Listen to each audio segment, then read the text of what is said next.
Ah, are we on? 52 people already watching. So, hi everybody, we're finally back with the first Don Rosa live stream in close to 2 years, I think. The last one was in early 2022. And yeah, we're finally back with now another Christmas stream from Don's Comic Vault. And yeah, for those of you who are new here to the stream, as usual, let me just quickly introduce you to our Don Rosa social media. By the way, I'm Jano, I'm your host as usual. And yeah, if you want to follow us and get informed about all future activities of Don, where he goes, when there's another live stream, feel free to check our social media at Facebook. That's facebook.com/Don Rosa Official. There's also a fan group at facebook.com/groups/Don Rosa Official. Where Don comments himself sometimes. And yeah, we're on Twitter, or X as it's called now. That's at Don Rosa. On Instagram, that's also at Don Rosa. We're on Blue Sky, that's at donrosa.org.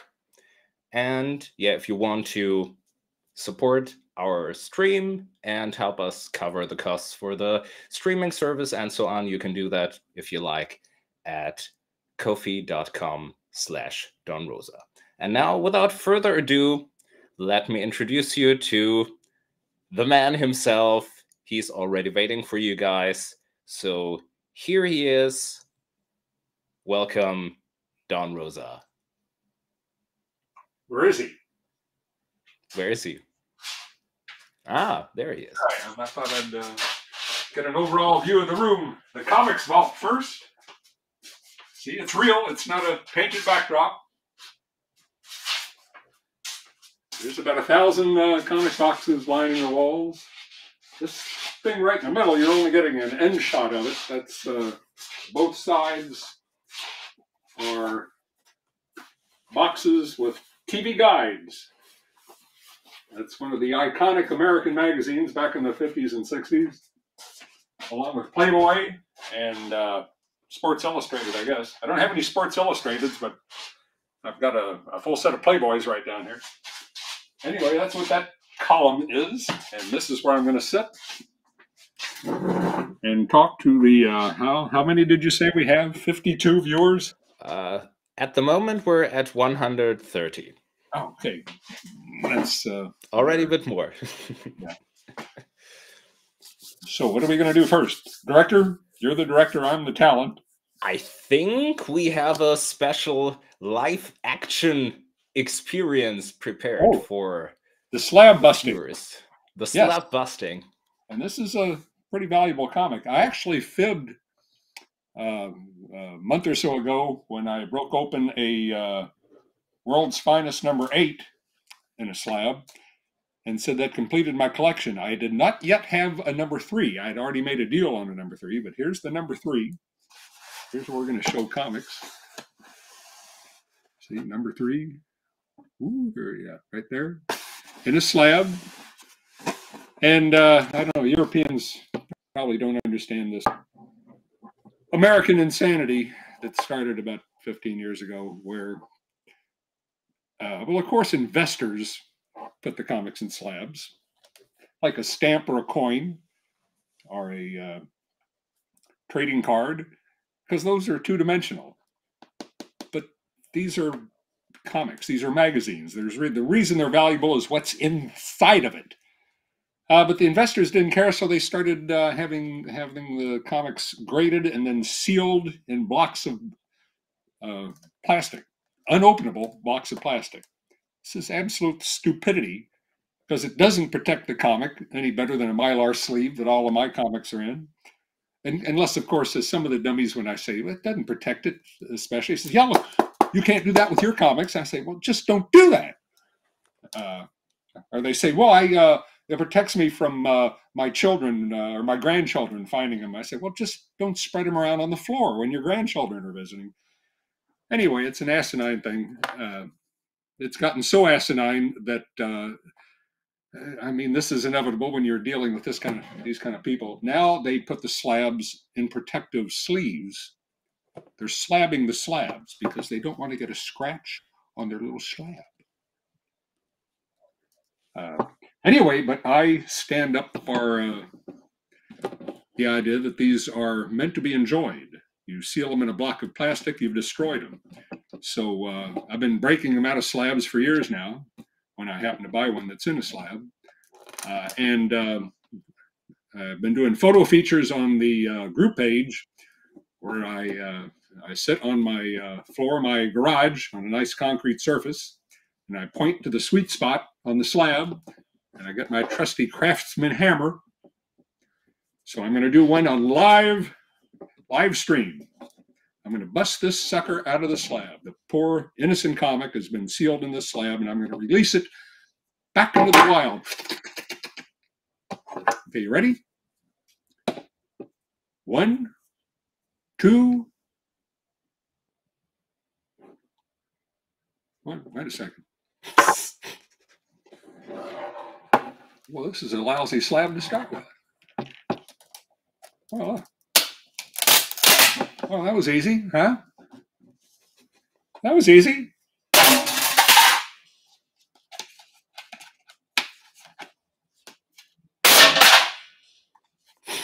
There, now you have it. It's still in a Mylar sleeve. And I have to admit, on live television, I'm not going to go through the last part, which involves getting a very sharp pair of scissors and very carefully cutting this out so I don't damage the comic. That's the tricky part. But there's the back cover. Everyone a hit.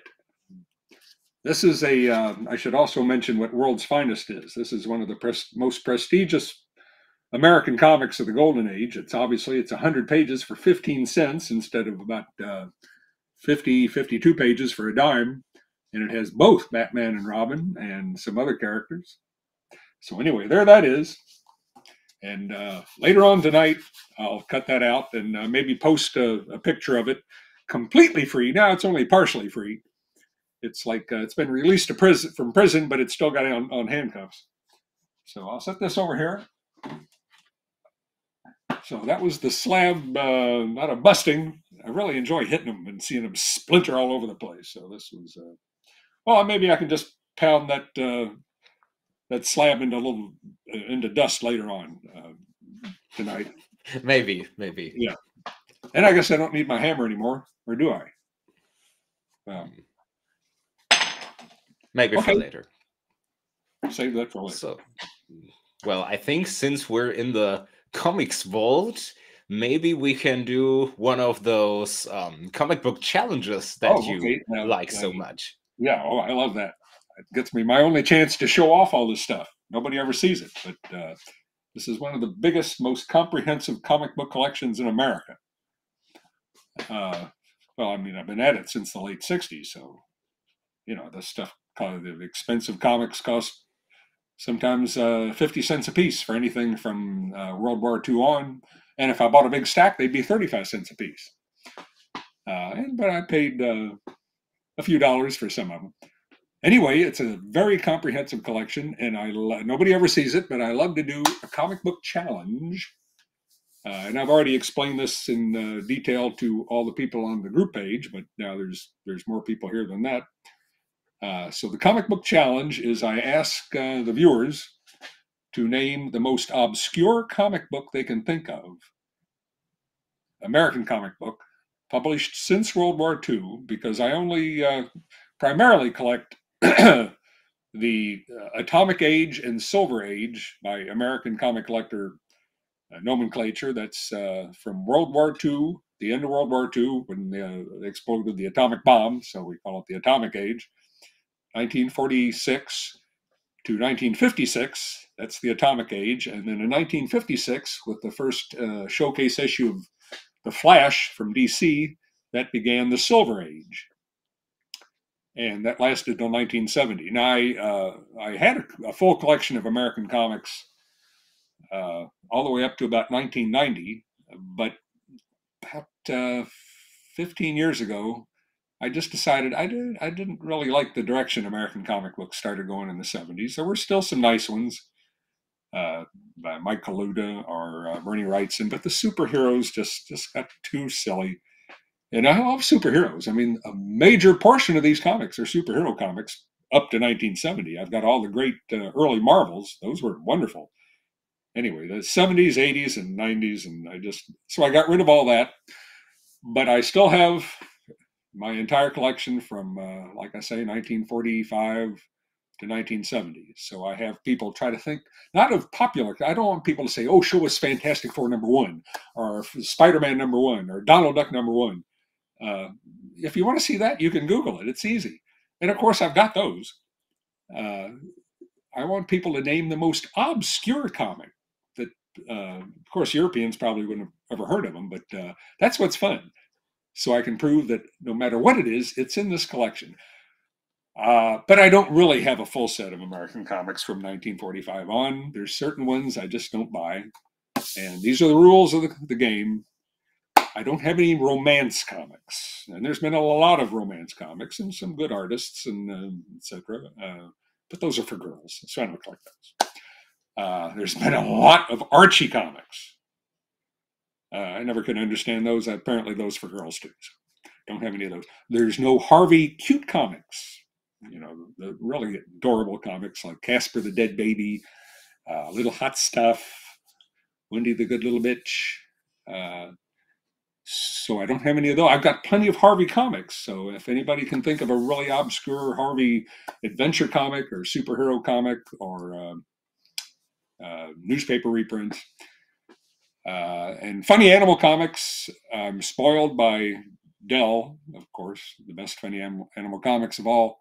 So I only have Dell, but also DC funny animal comics. People might think DC had funny animal comics.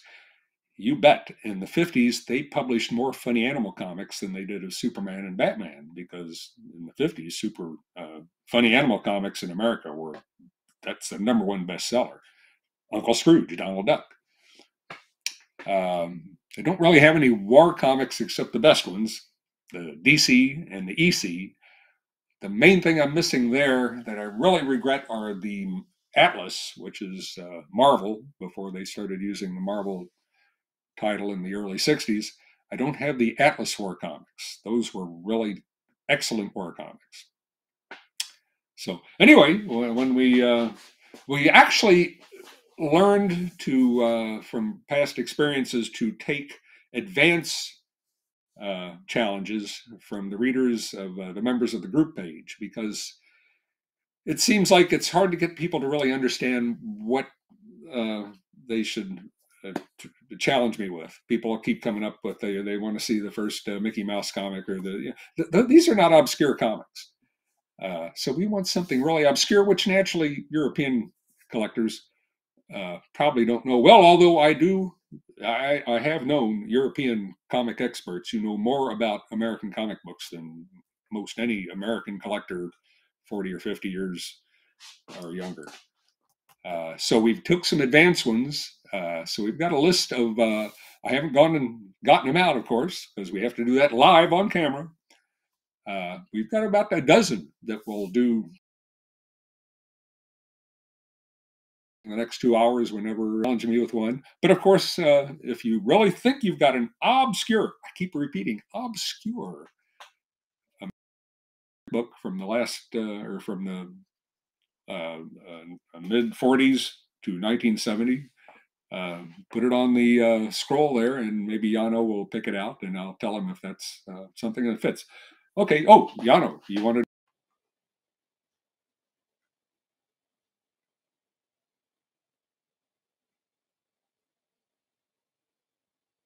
I think Don's image is frozen at the moment. Oh, so Don is gone, so we'll have to wait until he is back. But yeah, in the meantime, until we wait for Don, you just put in some more comments and questions in the chat, and then we'll be back in just a moment when Don has reloaded his page, hopefully. So I'll just put the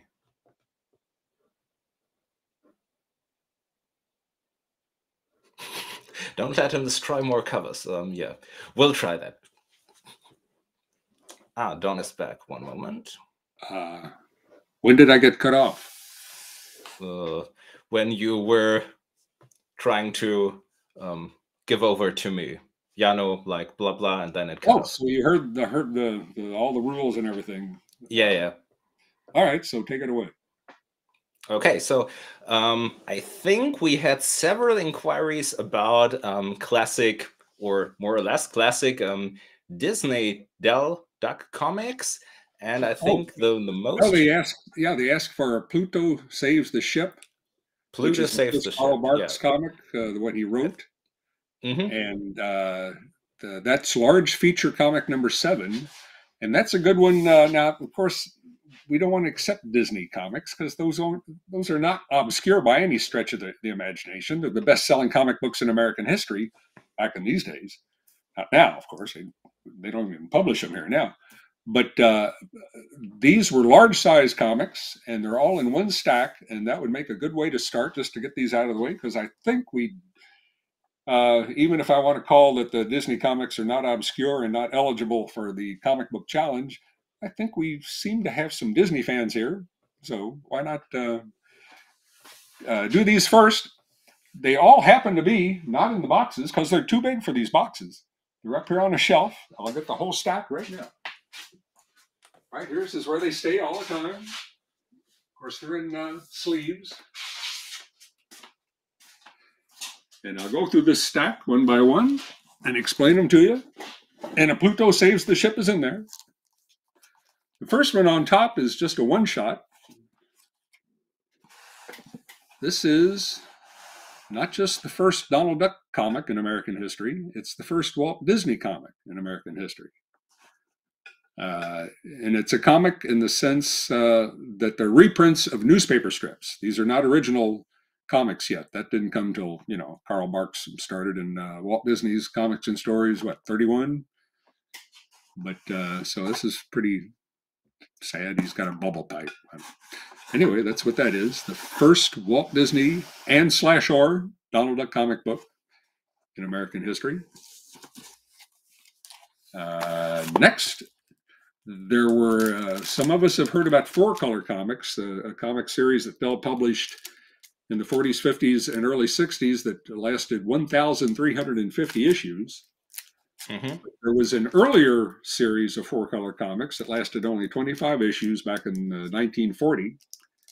And this is number 16, The Reluctant Dragon, which apparently was a new film, a theatrical film at the time, cartoon, and combination live action and animation. So these are all very valuable old comics. Mine aren't all in perfect condition. Here is the first American Mickey Mouse comic. And as you can probably guess, that's reprints of Floyd Gottfredson newspaper strips. This one's a little beat up. I remember I got this from a farmer who answered an ad I put in the paper back around 1970. So the first Mickey Mouse comic. And that was 4-color number 16. Here's 4-color number 17, volume 1. Dumbo. And there's a story in here with Donald Duck. It's a storybook type story. It's not comics, or the Dumbo was an original comic story, but I think the Donald Duck feature is like a storybook with illustrations. Now, we were originally looking for Pluto Saves the Ship. Oh, I have to mention, now this is way back before the end of World War II, so I do have certain collections that go back further. Disney comics, Superman, Batman, Dell. But there was in the first series of 4-colors, number 4 was a Donald Duck comic, a newspaper reprint still. And I don't have that. I was too cheap to buy it when it was sold for $100 40 years ago. And I wasn't too interested in it. It was newspaper reprints, but still I'd like to have it. But it's a $50,000 comic book now, and I'm never going to have that. I don't pay that much for used comic books. I prefer to get them half cover price. There's Pluto Saves the Ship. As I said before, this is the first story written by Karl Marx, not drawn, but written. Here comes another Donald Duck comic. These are large feature comics. That was large feature comic 7. This is large feature comic 16. More newspaper strip reprints. This is when in the newspaper strip, Donald was still a child. In the very early Donald Duck newspaper strips, he was a little kid, just like he was in the original Wise Little Hen cartoon. That's why he's wearing that children's play suit. You know, that's not a sailor suit. That's a children's play suit from early 20th century. Now, just because these are in the same bunch, there's some more large feature comics that aren't Disney. There's, I got this off eBay in a lucky buy. It's nearly perfect shape. The very first Tarzan comic. It's like brand new. That's large feature comic number 5. And then 2 more that are not in real good shape. Smile and Jack newspaper strip. These probably turned up locally when I was hunting for old comics.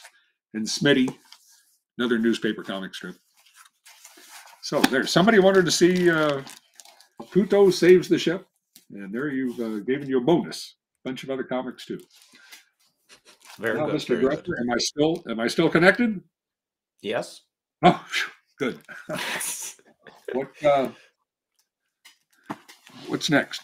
Any interesting questions yet? Or I think we had one question related to your comic collection.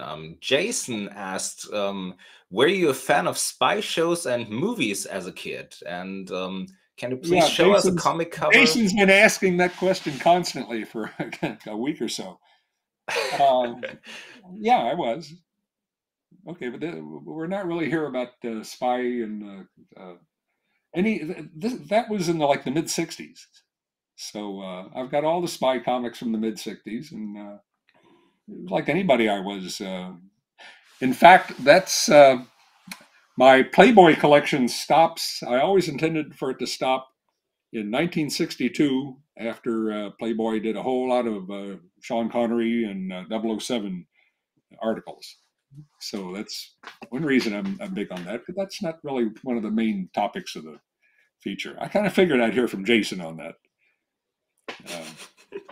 So we're not going to look at the Man from U.N.C.L.E. comics and the I Spy comics and the Avengers, the one single Avengers comic. You know, I'm not talking about Marvel's Avengers. There was Gold Key did one for the TV show, just one. Okay, what do we have from anybody who's not interested in only spy movies and TV shows? I think we had a question earlier today.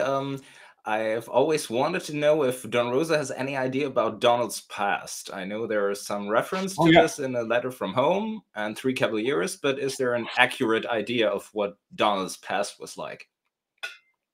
No. Ever since I went to work for Europe, and especially since I did The Life of Scrooge, I keep getting fans asking me, now that you've done The Life of Scrooge, do the life of Donald Duck. And I say, but the whole idea behind Donald Duck, he's just the average guy. He's the everyman. That's, in fact, when I first started going to Europe, that's the main thing people said. The reason they love Donald Duck is he reminds me of them. He reminds everybody of themselves. He's just average guy. So there's no story to tell.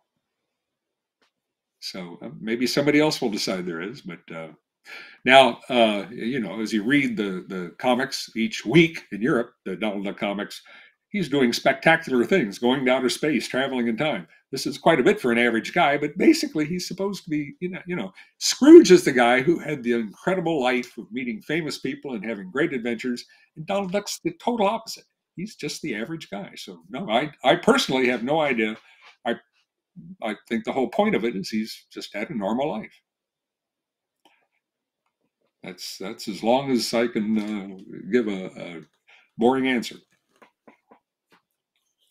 Yeah, I see here a question from YouTube, which is, does Jano read the YouTube chat? Don't ask for obscure comic issues, and people asked about them here. Yes, we know, we see the suggestions, but as Don mentioned, we did already pre-select a certain amount of suggestions so that we know it fit within the rules. But we take, of course, some from the live chat too. Yep. The problem is, because Jano's a European, of course. I have no clue. Yeah, he has no clue. He's very sharp about European comics, but he knows as much about American comics as I know about European comics. I mean, I know the Asterixes and the Tintins, but that's about it.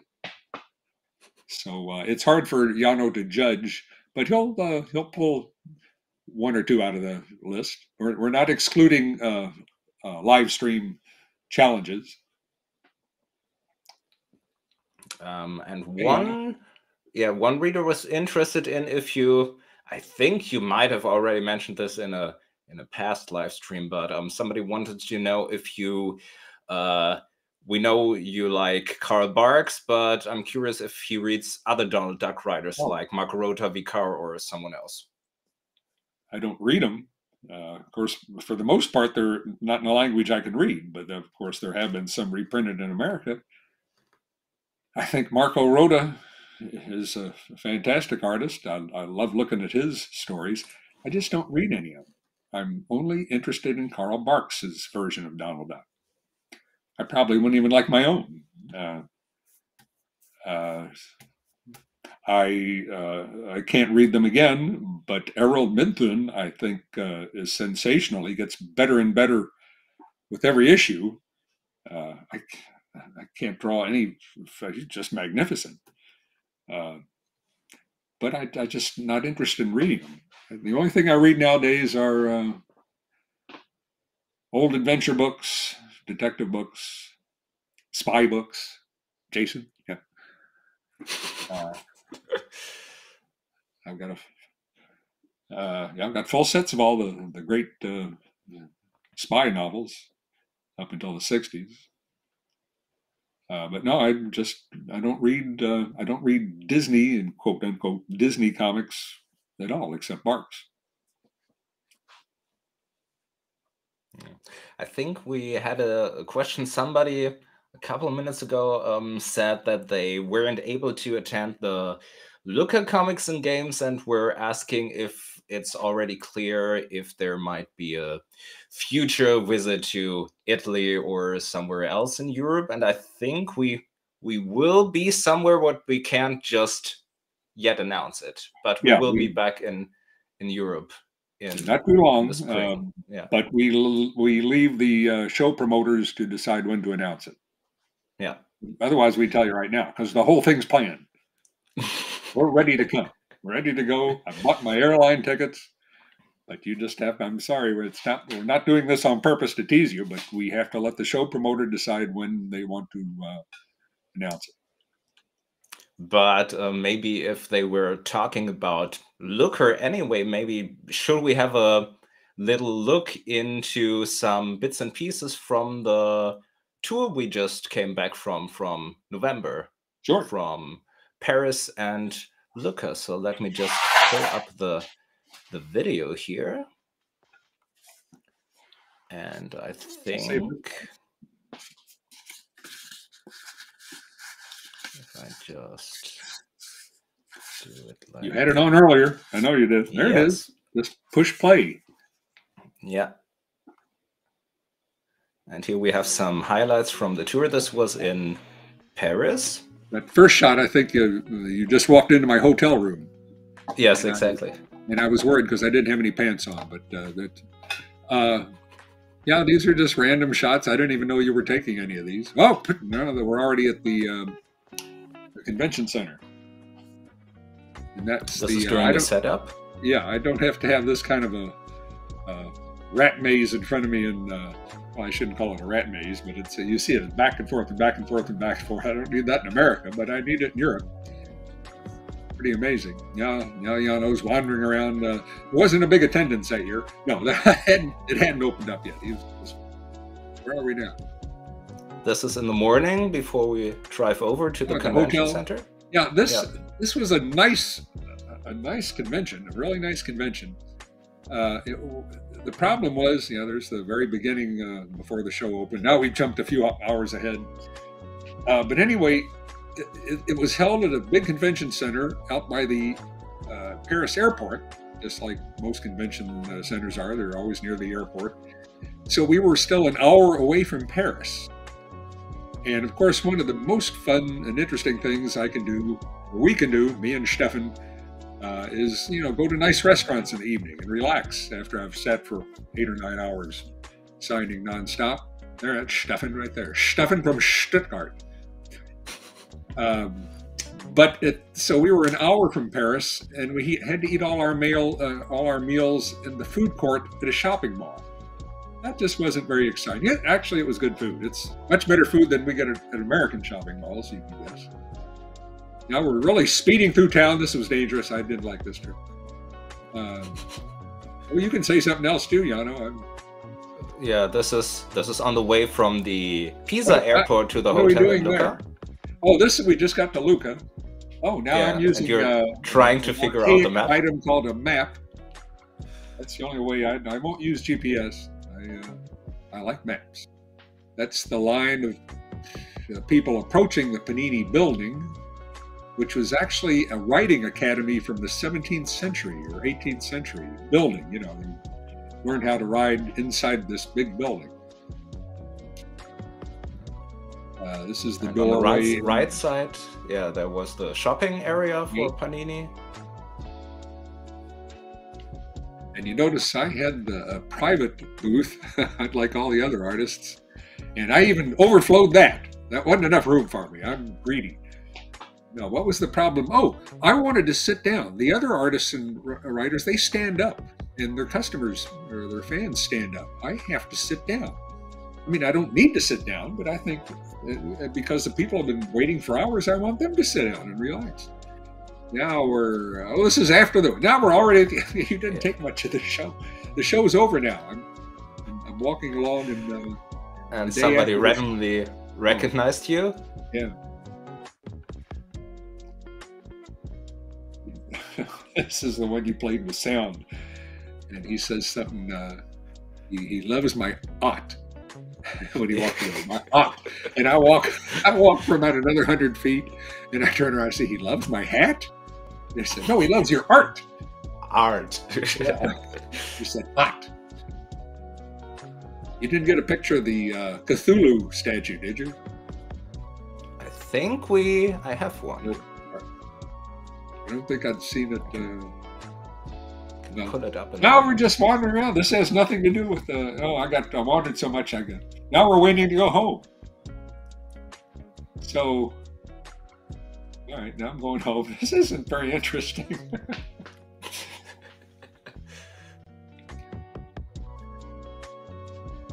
What are we at? We're at the airport, huh? Yeah, I'm saying. Last day. I'm looking at my ticket. Well, I actually had to go and stay overnight at an airport, a hotel, which is actually inside the airport, because my flight wasn't until the next morning. Yeah, we've already flown from Lucca. We've already flown from Italy back to France. This is back in France. No, I think this was in Pisa before you flew back to Paris. No, but I can. That was exciting. But I think I have. Yeah, another one. Yeah, I think because when we walked around in Lucca, I saw this little drawing here. Was that drawn by you? Where did you see that? Or was I with you? It was. No, I think it was just in the evenings somewhere outside in Lucca. Oh, it's somebody found that on the internet. I did that for somebody 30-something years ago, a friend. Now, why did he want that? I think he was he sold bathroom fixtures. I really do. So, and now and then whoever's store that was, they added that word balloon up there. And that's how big is it? Looks like it's 6 feet tall. Yeah, it was like bigger than a person, so like a huge Yeah. sign, so people So know somebody they can use the stole restrooms. Yeah. it off the internet, which you shouldn't do. You shouldn't steal people's property off the internet, because this is not Disney property. This is not my property. It's the property of the guy I did the drawing for. But they swiped it from him off the internet, and well, I mean, it's no super crime, but what's it say? Oh, they're saying that this is a water closet here. Yeah, yeah, Well, you it's see, for restrooms for everyone. all. Yeah. Yeah. And I think I can also pull up the Cthulhu statue. Let me check here. I'd like to Ah, see yeah, that. here it is. Really?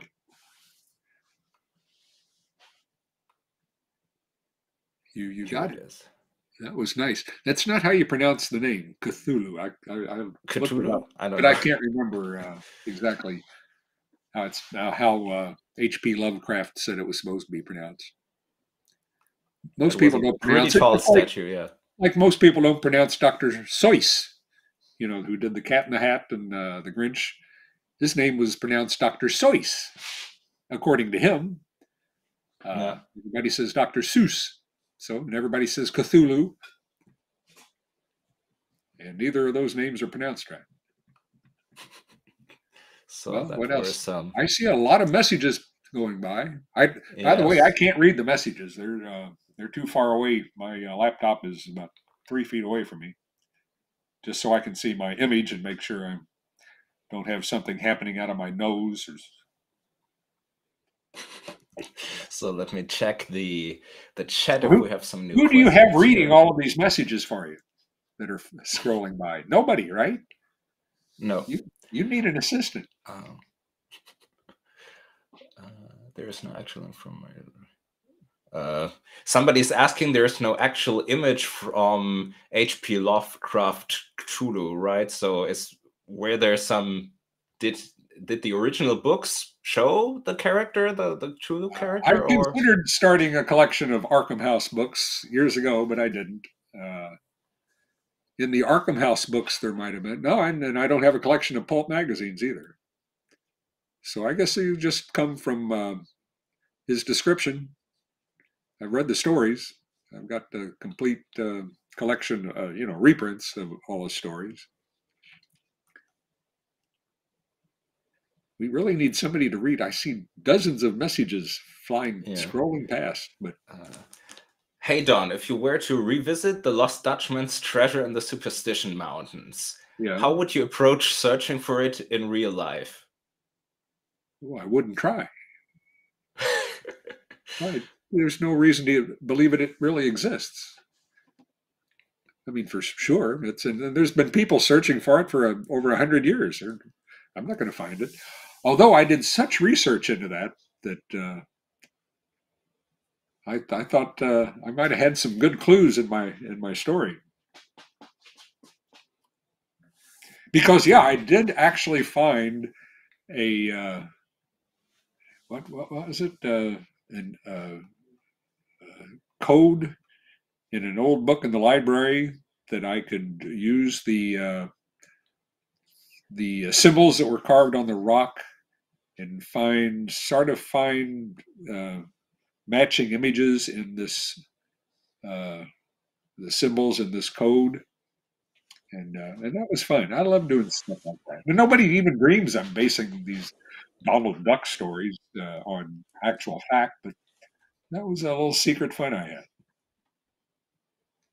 We're surely missing so many questions there.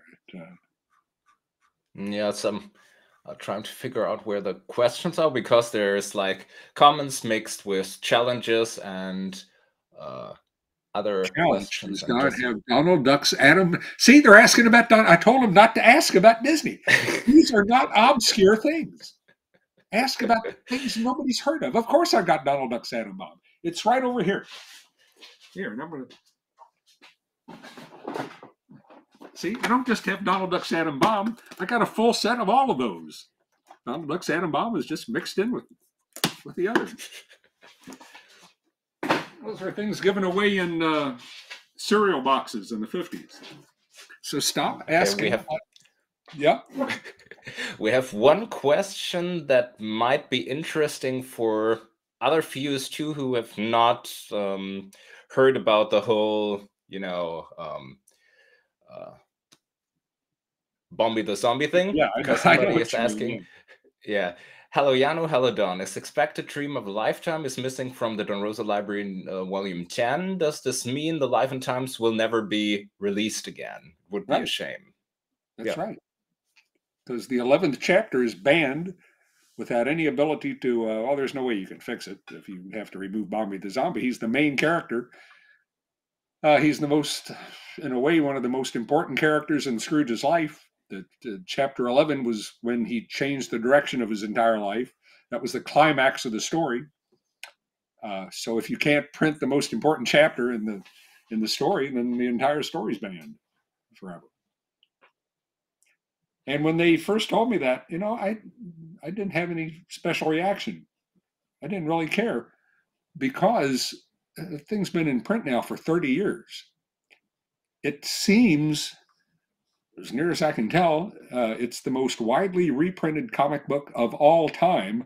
Not because of me, because it's Scrooge McDuck, and Scrooge McDuck is so world famous because of Karl Barks. And if somebody sees stories about the life of Scrooge, naturally they want to read it, good or bad. Anyway, it's the most widely printed comic stories over the last 30 years. And if people don't have copies of it now, I don't know what to tell them. That's all I did when they first told me that the publisher told me, not Disney. Everybody gets that wrong. I have never had any communication with Disney. Disney has nothing to do with the comics. That's why they just ban it instead of putting a disclaimer on it. They just don't care about it. The publishers told me that they had banned this one, these two stories. And all I did wasn't trying to start a brouhaha. I just put a message on the group page saying, fellas, if you don't already have copies of The Life of Scrooge, now would be a good time to get them. And somebody alerted the media. And within like 24 or 48 hours, people were sending me YouTube images of the evening news, national news in Norway or Italy, where said, "Flash, Don Rosa's comic books are banned forever." I never knew there'd be any kind of reaction like that. Never expected it. But yeah, that one. What's more annoying, and I don't get into a discussion of it. I quit 15 years ago, primarily. Well, there's lots of reasons I quit 15 years ago, but maybe the main reason I was just sick and tired of worrying about what Disney was going to do next. And it's even Stefan, who I've known for so long, he said, I've been so much more, seem to have a much happier disposition since I quit, because that's one of the main reasons I quit. So I am never again going to care what Disney does. I just don't care. They're not going to, they won't have that satisfaction. But the sad thing is, I did a really nice story, I thought. I don't like all my stories, but this Dream of a Lifetime story, I was really proud of. I thought that was pretty funny and clever. And Bombi the Zombie's in 3 panels that have nothing to do with the plot and could easily be changed. I wouldn't allow anybody to redraw Bombi or change it like that. I said, well, yeah, you could just like make it a nightmare instead of actually Bombi the Zombie from the old Mark story. I said, just put a black shape and Donald can still have the same reaction as he's scared. And Scrooge would just say, well, I wish I was somewhere else. And then his dream would change. So they could have just put the licensing corporation, I'll let you fill in the blank, said, there's no discussion. We don't want to discuss it. Plus, you can never mention it.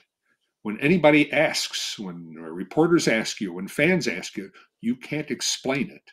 You just can't publish it. So you see, what they want is for the public to blame the publisher. It's just so despicable. But that's all I want to say about that. I don't care about what those people do. Maybe it's somebody else's problem now.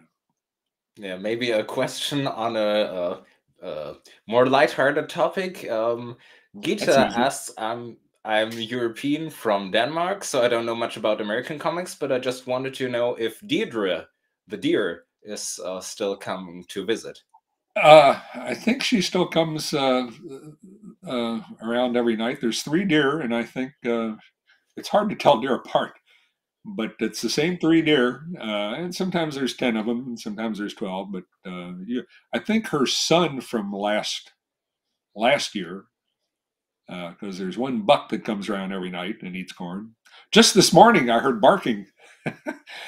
And I went out to looked out the window, and Goldie and Cleo were barking at deer that were coming up to the corn, the deer feeder, and the deer just stare at them, because as soon as they start to turn around, the puppies start to chase them, and then they have to turn around again and stare at them. And sometimes I look out there and they're barking, and the deer is coming at them slowly, and I don't know what the deer is going to do, so I have to go out and round up the puppies and get them inside. Because thank gosh they're scared of the deer. So when the deer start coming after them, they run. Otherwise, I'd be scared to have them out there in the yard. What's your next comic book challenge? We only have more than 45 minutes, so. Yeah, I was just gonna suggest that maybe we should do another comic book challenge before we go on to more questions. Okay, so I think somebody was asking for the series Strange Worlds, issues 4 and 5, for whatever reason. Sitting here right now, by the way, I have a deer bell that's a motion detector. I call it a deer bell instead of a doorbell. I hear it going off right now. So I think somebody, one of the Deirdre maybe, knew somebody was talking about her, and she's trying to get your attention. Strange Worlds was an Avon comic. Avon Comics. Now, I should have rehearsed this so I could find Avon Comics. What's another? Avon, Black Hope, Africa. Avon, there it is.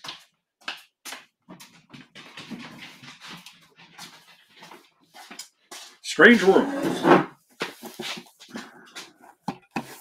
How can I look? So this is how I keep comics in archival boxes. Let's see. What do we have? Phantom Witch Doctor, Robot Men of the Lost Planet, Space, Strange Worlds. What number? 4 and 5? 5. Mm-hmm. All right. Right here.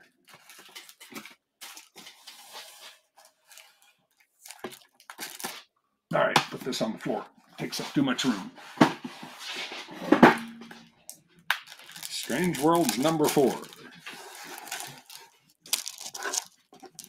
There we are. It's a cover, obviously, by Wally Wood. Well, so I'm going to get it closer. I'm going to have to pick it up. Beautiful artwork by Wally Wood. What's it say there? The Vampires of the Void. A Nation is Born. That doesn't sound very horrible. The Enchanted Dagger. The Lost Kingdom of Athala. Oh, nudity. Look at that. With conveniently spaced electrodes. No kidding. Completely naked. But that's number 4. And there, oh, that's a good one. Number 5. I don't think that's big enough. I need to hold that up closer. Look at that icky monster. Strange Worlds. That's more Wally Wood artwork. And see, is this a children's comic book, you ask? Especially for, this is what, about 1951? Well, that's why the Senate subcommittees were trying to put them out of business. Okay, so I win that challenge. This is fun for me too. I'm going to set these off to the side. Now that I've got that box down, I'm going to enjoy looking through the whole box. I need a reason to do that. So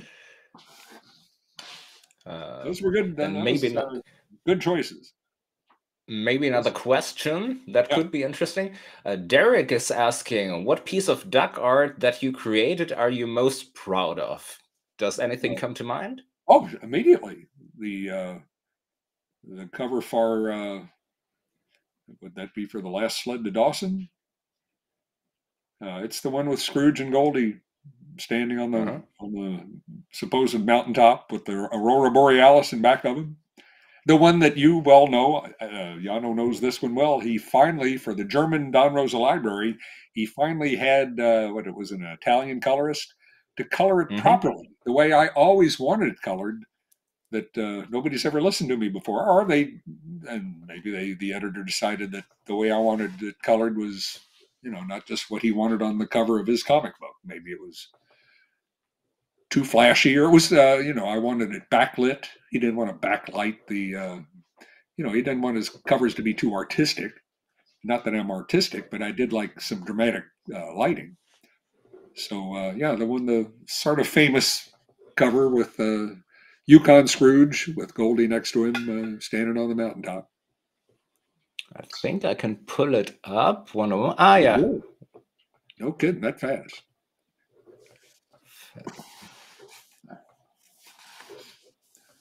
That's what you're doing? Yes, one moment. There Here it is. So this is the one. I think this is actually a little tweaked version, because the original version of this had the German names engraved in the. So you colored both of them the same. You had both. Yeah. So that's all right. I like the other one better because the other one is the American version, and that's the one that says, what are the initials there? DD, Dagobert Duck. Yeah. And who? Nelly. What a name. Yeah, DD and Nelly in German. Nelly, but this is actually the one we prepared for your English print. So this is with S, MacD, and GG. All right. It's too small. Like I say, my laptop's too far away. I'd have to see this. But yeah, you did a good job. It's very nice to finally see, just like the whole Don Rosa library by Fantagraphics. Finally, after 30 years, I could see the stories printed and colored and lettered and sound effect and the dialogue. They can't call it a translation because it was written in English, but they didn't always use my dialogue. But there it was finally done the way I wanted. That was a long time in coming, but it felt good, and it still feels good. And Jano. Oh, Don is gone. Don? Just have to reload, I think.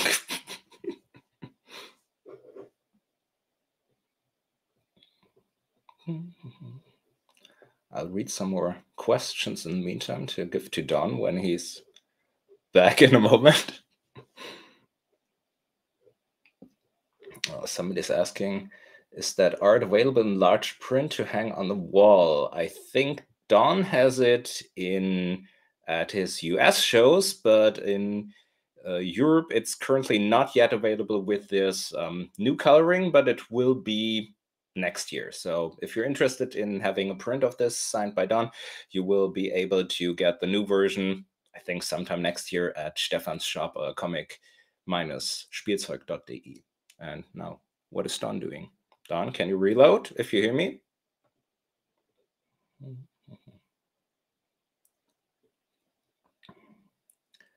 Is the cover correctly colored in the deluxe edition? Yes, I think Fantagraphics used the updated color. So this in the deluxe edition, you can see this one that we created for the German book.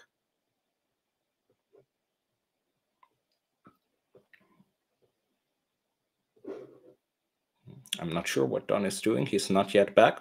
So we'll just have to hang in here for a moment. Now here he is.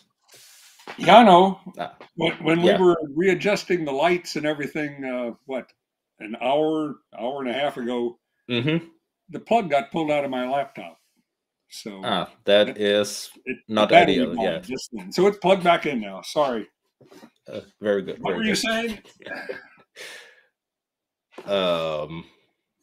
I don't recall, but we were just talking about the new colors from the library, and then I went through some questions here in the chat if it's available as a print, and I said you have it in the US, but in Europe it will be probably available next year when Stefan does a tour version for it. Yeah.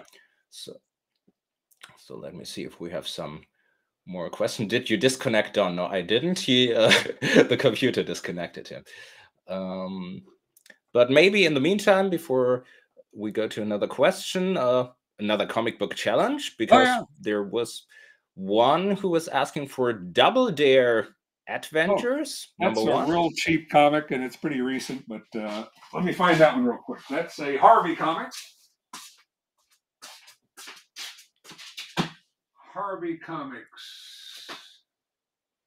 Was that a Harvey comic? Double Dare.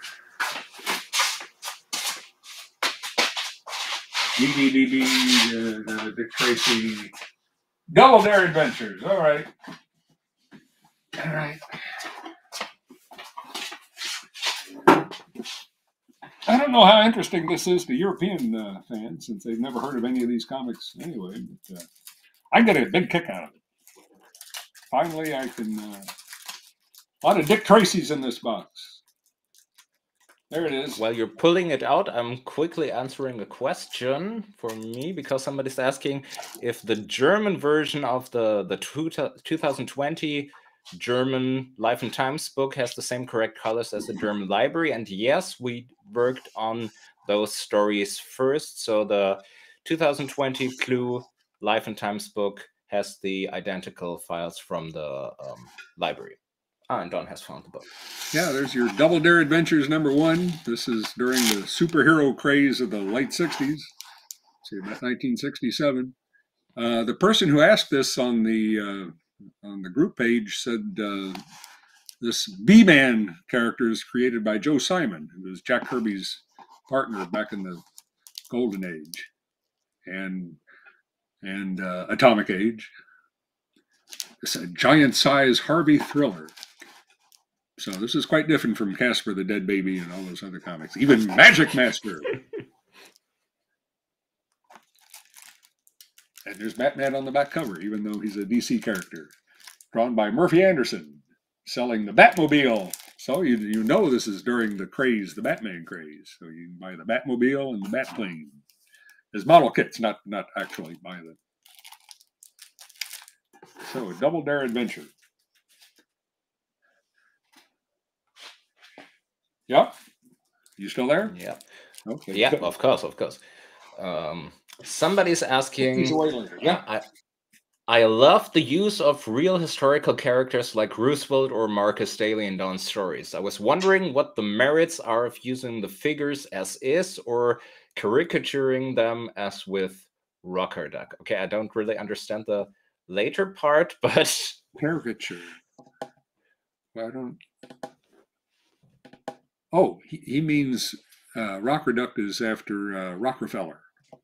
Okay, yeah, probably, yes. I guess, but then it wouldn't be the real person. I'm using the real people. Well, I should have fought more against it, but I have to put black noses on them. But in every other regard, I use the actual person. Like if I was filming a live action movie, I make sure I'm drawing him accurately with a black dog nose. I like to do that. It's fun for me.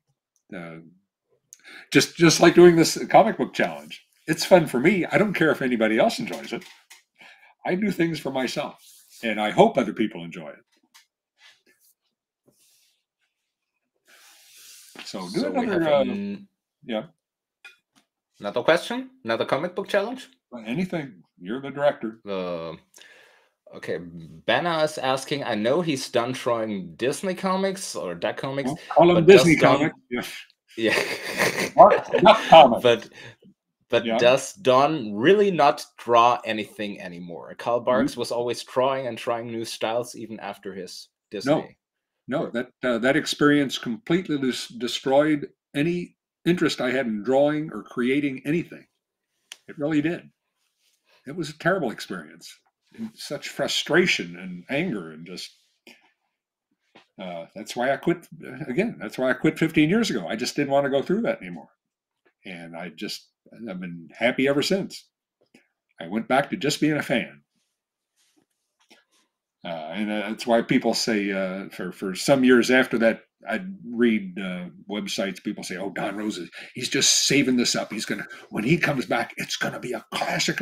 No, just stop thinking that. You're only going to be disappointed. I'm done. I'm done. I'll never stop enjoying meeting other Duck fans, traveling around, and I'll never stop enjoying collecting comics. But I'm done creating comics. It was very gratifying by the European readers, but I'm done with that. Here is something that might be interesting for more readers, I think. Is there any Bark story left that you would have liked to make a sequel to or continuation or something? Not desperately. I know there was one that was one of my favorites when I was a kid, the Golden Fleecing. And I actually worked for about 2 weeks trying to think of a plot for that. Probably have notes on it somewhere in my files.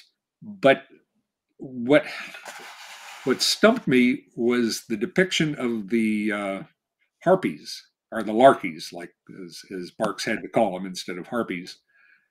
Because it was funny at the time.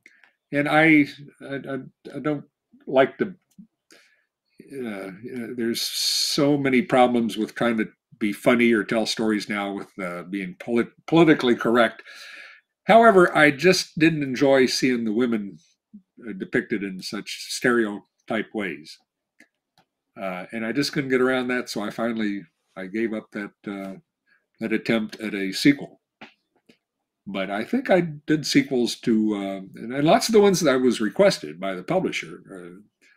But I think I did every one that I thought there was a reasonable chance to have a sequel. I mean, plenty of his stories, there's no way to do a sequel. Like the 7 Cities of Cibola, they were destroyed, so you can't do a sequel. And lots of them like that. Here's a question related to your comic book collection. Oh boy! Before the next challenge, maybe. How do you sort your comics, by the way? Alphabetical or company or by year? They're grouped by company, just wherever they'll fit. Then alphabetically, of course, and then not by year, but by title and alphabetically, and then of course they're in numerical order. We used to have or I still do have a long cord, and I'd walk around the room. I can do that, so you just get an idea how I organize all these.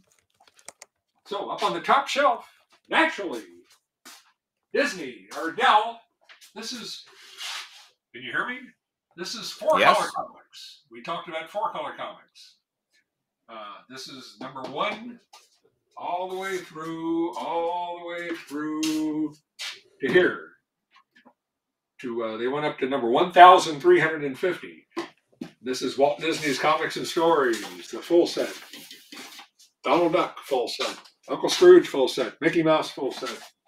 Then all the way down here.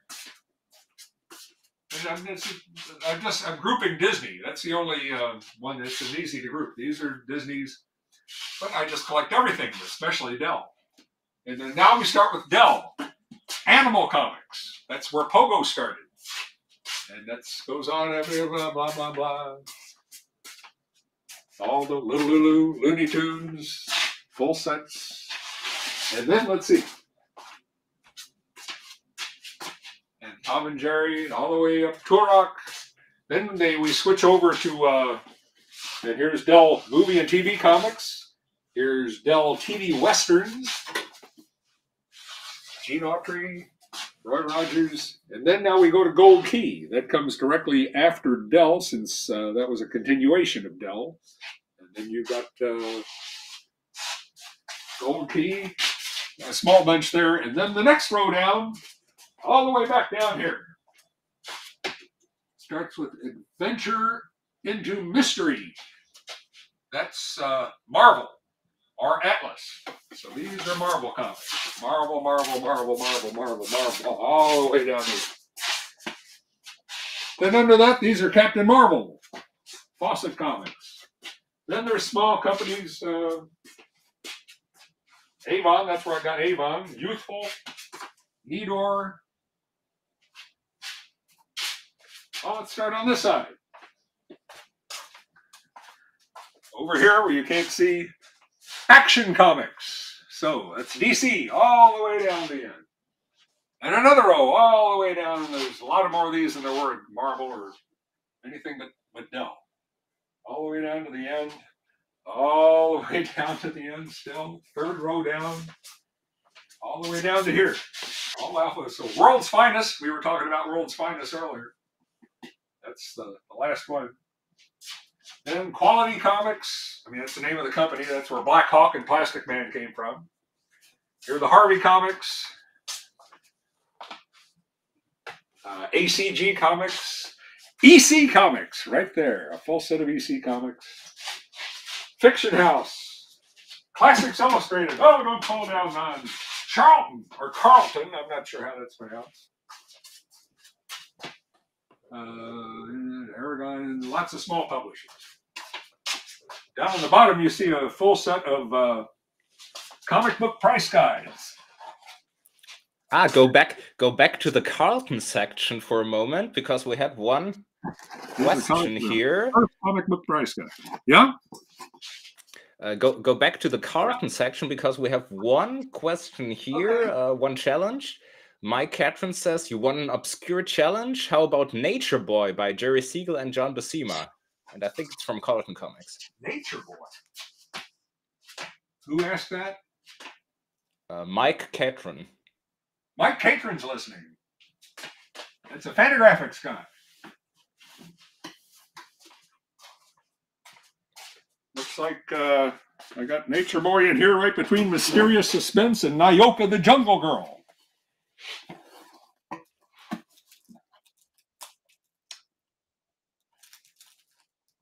Outer space, so there's Nyoka. Nyoka. How many issues of Nature Boy were there? Guess I'll find it in a second.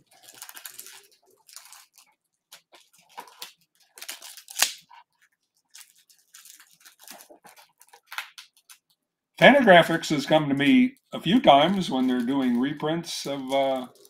I think there only exist three issues. 1, 2, 3.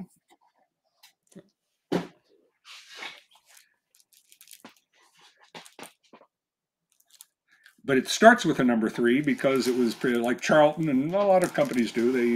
They discontinue one comic, and they so there's Nature Boy. I think I need to point the camera down just a hair. Yeah, it doesn't want to move.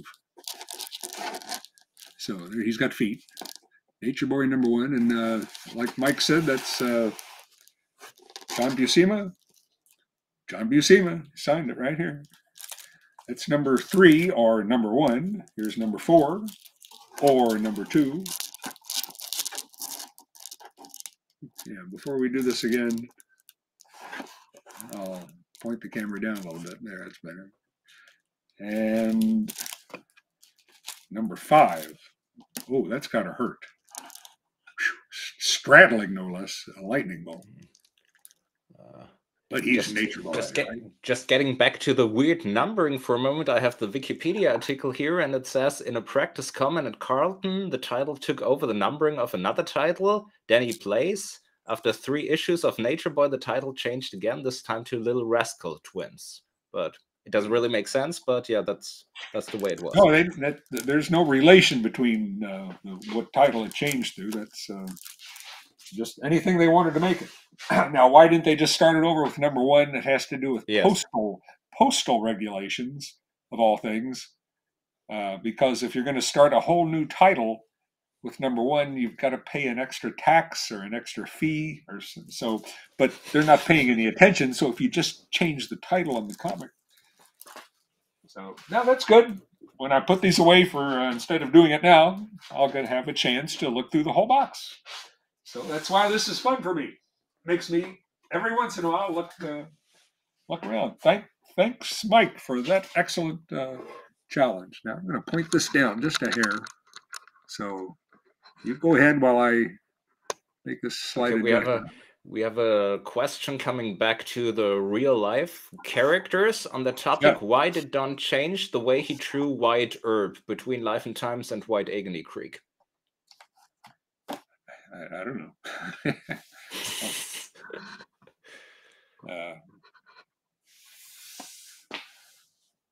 Well, let's see. It was a couple of years later. I gave him some gray hair, I think. I don't know. Just changed my mind. I looked at photos of him again and decided I'd age him a little bit or make his face a little longer. If you notice in the Life and Times, the first appearance, he talked about he was going to open a saloon, which is true. And I had the name of the saloon.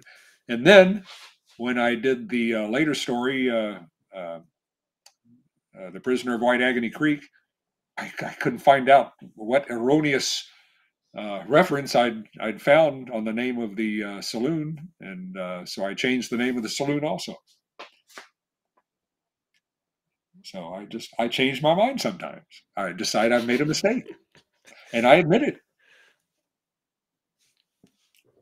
Okay, we have some question. I don't know if you have any thoughts about it. Hi, Mr. Rosa. What do you consider Magica the Spell's birth year? I looked at the notes you published listing the estimated birth dates on the Duck family tree. Really interesting stuff. Since she wasn't a family member, I didn't have to try, but she would be, I don't know, the same age as Donald or Daisy. You know, she's not a supernatural being like she is in European comics. For Barks, she was just a normal person who had discovered secrets of alchemy, or she knew how to use ancient spells and potions, but she was just a regular guy. So she wouldn't be, you know, like 1,000 years old or something like that, if that's what you're hinting at. She was just born a normal person. Yeah. We have a question related to movies. Thomas is asking, while Disney have had success with nearly every Marvel movie, at least until after Endgame, so have nearly every DC movies been a failure? What do you think DC is doing wrong? I grew up with just as much DC and Marvel as much as Donald Duck and Disney in general. I don't know. I don't even watch these movies anymore. I don't know. I don't have any inside information. And they're doing movies based on the new comics, right? I haven't read those comics for 30 years, so I don't know what they're doing wrong. I don't know. I like the earliest Marvel comics, movies based on Marvel comics, like the first Spider-Man and the first Iron Man. I thought those were great because I could see that they were making them to appeal to younger audience, but also the original fans. There were clues in there, you know. I like the first Ant-Man because that was the same thing. That was actually a new Ant-Man, and then they had the old Ant-Man, which would be the one I was reading in the '60s. So I didn't have to worry about whether I liked the new Ant-Man or not. I liked. So I don't know the answer to that. I don't know what, but the only new movie I've seen in the last 3 or 4 years or more is that new Indiana Jones and the Dial of Destiny. And they tell me that was a big bomb. And the only reason I can think that is that the real Indiana Jones fans, you know, that started in 1980. Now even these people are too old and they don't go to the movies anymore, so they weren't interested. I actually liked it. I liked it a lot. It was an intelligent, good actors and an intelligent plot with Archimedes, and it was but it was comic book stuff. It was preposterous. But the only thing that keeps it from being a good movie is the action scenes. They just all went on 90% too long, and they were so boring. Even the first one was on the train, had some nice visuals, but they're so boring and trite. And I guess, and apparently that's what most people want, are these stupid action scenes. But if you'd cut the movie down, cut out all but in the action scene, they're running around some boring looking Arabian city or African city, mud huts or something, and they're on scooters or something. It was so boring. So that's what's wrong with that movie. But if they made movies to please me, they'd completely lose their audience. So I don't care. I don't care about new movies. I've got old movies still. I still haven't seen all the old movies. I still don't have a full set of all the old comics, and I still haven't seen all of the old movies. So we have a question from about Donald. Ruben asked in a Norwegian interview some years ago, Don said that he found Donald's outfit silly. You confirmed that just a couple moments ago. And Yep. tedious to ink. What clothes would Don give Donald if he could decide? I'd dress him like Bing Crosby. I don't know. Just normal clothes. You change it. But it is nice not to have to decide on what he's going to be wearing in each story. It's nice. Scrooge is too cheap to buy more than one suit. He's wearing the same suit for decades. If it was left up to me, I would just have him dress like a normal person, like we were saying before. He's just an average guy. So I don't know. I'd probably decide on some short sleeve button down shirt, and of course he still can't wear pants. He wouldn't have I don't think he'd have a hat, unless it would be the silly hat he's got now. I don't know, maybe a straw hat. That'd be cute. But thank gosh I didn't have to worry about that. But I'd grown up with Donald Duck, and as stupid as I intellectually realize that costume is, a child's play suit, I never really saw it. It was just Donald Duck. So that realization came probably even after I started drawing it. And again, seeing old movies and so on. If you watch the Magnificent Ambersons, Orson Welles' Magnificent Ambersons, he has Tim Holt's character as a child is wearing a sailor suit like that, and everybody's making fun of him because you don't want to use any more challenges. Let's do another comic book challenge, maybe. How about this one? I don't know. I'll tell you. Can I? I've got a list of them here, just like you do. Can I jump ahead to one? Because there's one coming up that's real interesting. The Adventures into the Unknown. Yeah. You see Adventures that? into the Unknown. Yeah. Number 164. Okay, but I'm going to refuse to do 164 because that's even after the title. This was again the same age as Double Dare Adventures. It was they're making supernatural superheroes, Magic Man and Nemesis, and these are superheroes with magic or occult powers, because that's what the comic book was about. But I would like to, I asked the guy who asked that if he'd want to challenge me with like a really early issue from the late 40s, like between number 1 and 10. But let me get those because I've got something to say about that that's interesting. That's ACG, which you might have heard me say, or right over here. Adventures into the Unknown. That's right here, right next to me. I got to reach practically from the. So, and that starts with A, so it's the first box of ACG comics. And I'll just take out a handful out of the front.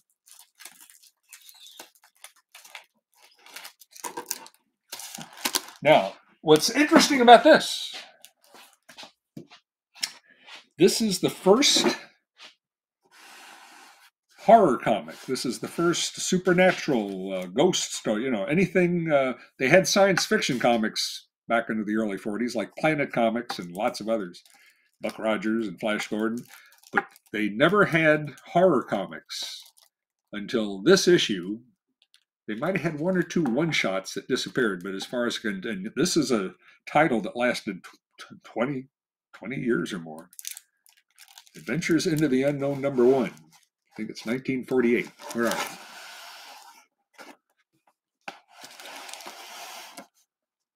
See, we're going into a haunted house, obviously. Is the number on the cover? Oh, yeah. It's way up there in the dark. It's hard to see. Number 2. Adventures. There's the number on the cover. Right up here. Yeah, they're going into another, maybe the same two people. No, it's not the same two people. They're going to a haunted island. What kind of a haunted thing now? Now it's a haunted sarcophagus. There's number 3. Back up, you can see the whole cover. There we are. So this is even before EC Comics. And there's a little still science fiction. They're getting a treasure away from a dinosaur. Maybe that's Smog. All right, so 1 or 2 more. What's interesting here? Ooh, this is a good one. I skipped number 5. Here's number 6. I have number 5. Don't think I don't. Here it is. Number 6. Big monster picking up somebody in a rowboat. So anyway, Adventures into the Unknown! Exclamation point, even.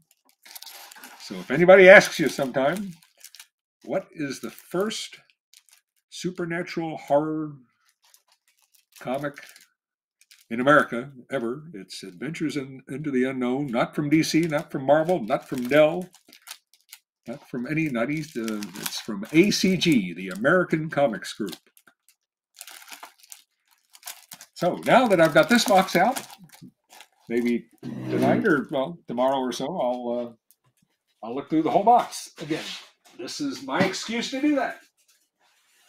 Okay, I see another challenge directly live from the chat, Right. which seems to be quite obscure. Of course, I have no clue, but it looks obscure.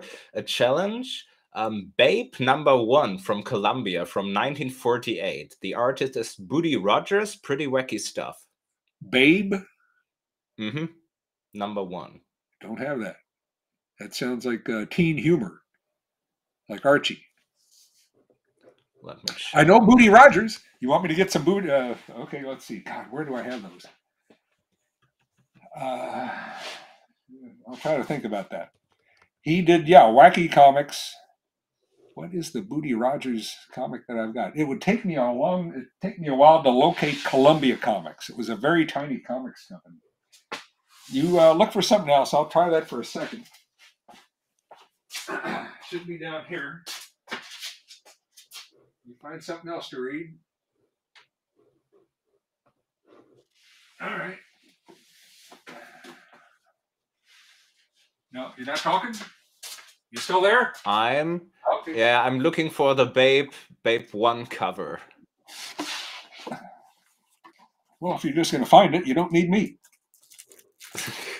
I'm trying to find you. Here it is. That's what he did. Sparky Watts.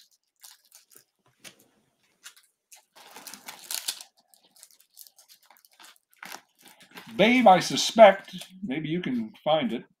It was some teen humor comic. That's what it sounds like. Yeah, it looks like a funny, but I'm not sure if it's teen humor. Let me check.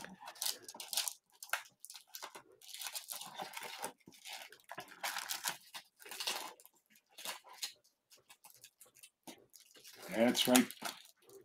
Sparky Watts right in front of Weird Adventures. Here it is. That's teen humor. Well, it's salacious humor. It's good girl art. It's dumb broads and horny men. Here's Sparky Watts. These are by Buddy Rogers. And if you want to see, this is much sillier than Babe, I would imagine. He was sort of like Asterix or Popeye. He had some sort of superpowers or super strength. Not like Superman, but that he would gain by some. There's Dixie Dugan. So this is the kind of comics that Columbia put out. It's dumb broads and horny men comics. These were popular. These were popular back in those days. Show you first. So these are Buddy Rogers. There's Sparky Watts #4. He had a sidekick who had these big feet. I can't remember now what the deal was with the big feet. Oh, look at this one. This is number, I'm skipping. Here's 5. Here's number 5. Here's number 6. But now for some good Buddy Rogers weird stuff. I'm trying to find his The World's Strongest Funny Man. Yeah, there it is. Booty Rogers. Yeah, let's see. It says right there, by Booty Rogers. Now, this looks a lot sillier than that Babe comic, isn't it? This is more Yes. like Basil Wolverton type stuff. Now here's a Sparky Watts number 10. Looks like I have all but maybe the first 2 issues. Maybe that was some other title. So now this probably is getting close to when horror comics were becoming popular. So they got a mummy. So that's Booty Rogers. That was an excellent question. Sparky Watts. I'll put these back in order later and maybe open them up. I can still open them and look at them. They're not in stupid slabs.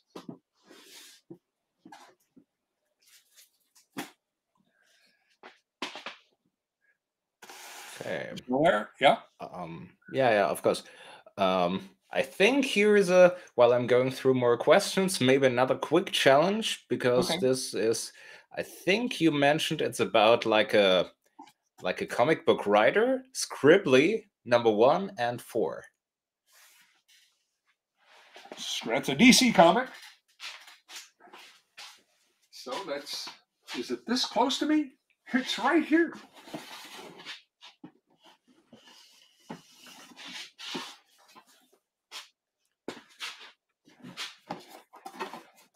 Now, this could be teen humor, but I have this because Scribbly was a cartoonist with a newspaper, and so it was the adventures of a cartoonist. Where's the number? There's number 4. You didn't really want to see number 1, did you? No.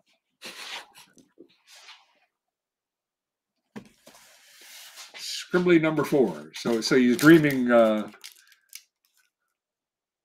He's got his kid brother by the foot. Why? Oh, because he's hugging the girl. So this is like, I'd say it's like Super Snipe, the boy with the most comic books in America. That was actually a comic book series back in the mid-40s about a kid who was imagined himself as a little kid, and he would imagine himself as a superhero with an enormous body with preposterous, overdone muscles, and still the same little kid's head on it. Super Snipe. That was the title of the comic. The boy with the most comic books in America. So, Scribbly. Well, this is right in the front, so I'll slip this in right back where it was. Yeah, what do you got?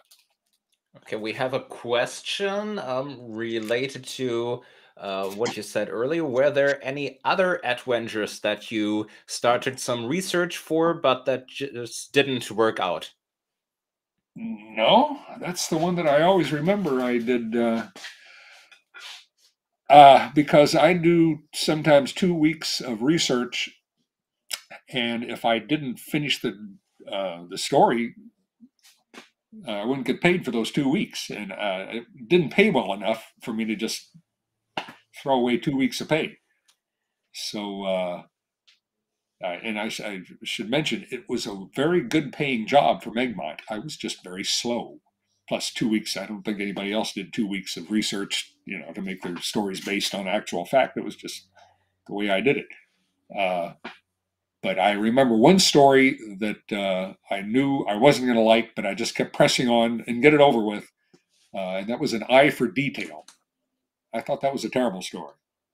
And so, of course, but there's some people who like everything. So another one that I thought was a terrible mistake, I think it had lots of interesting ideas, but I thought it was boring, was The Guardians of the Lost Library.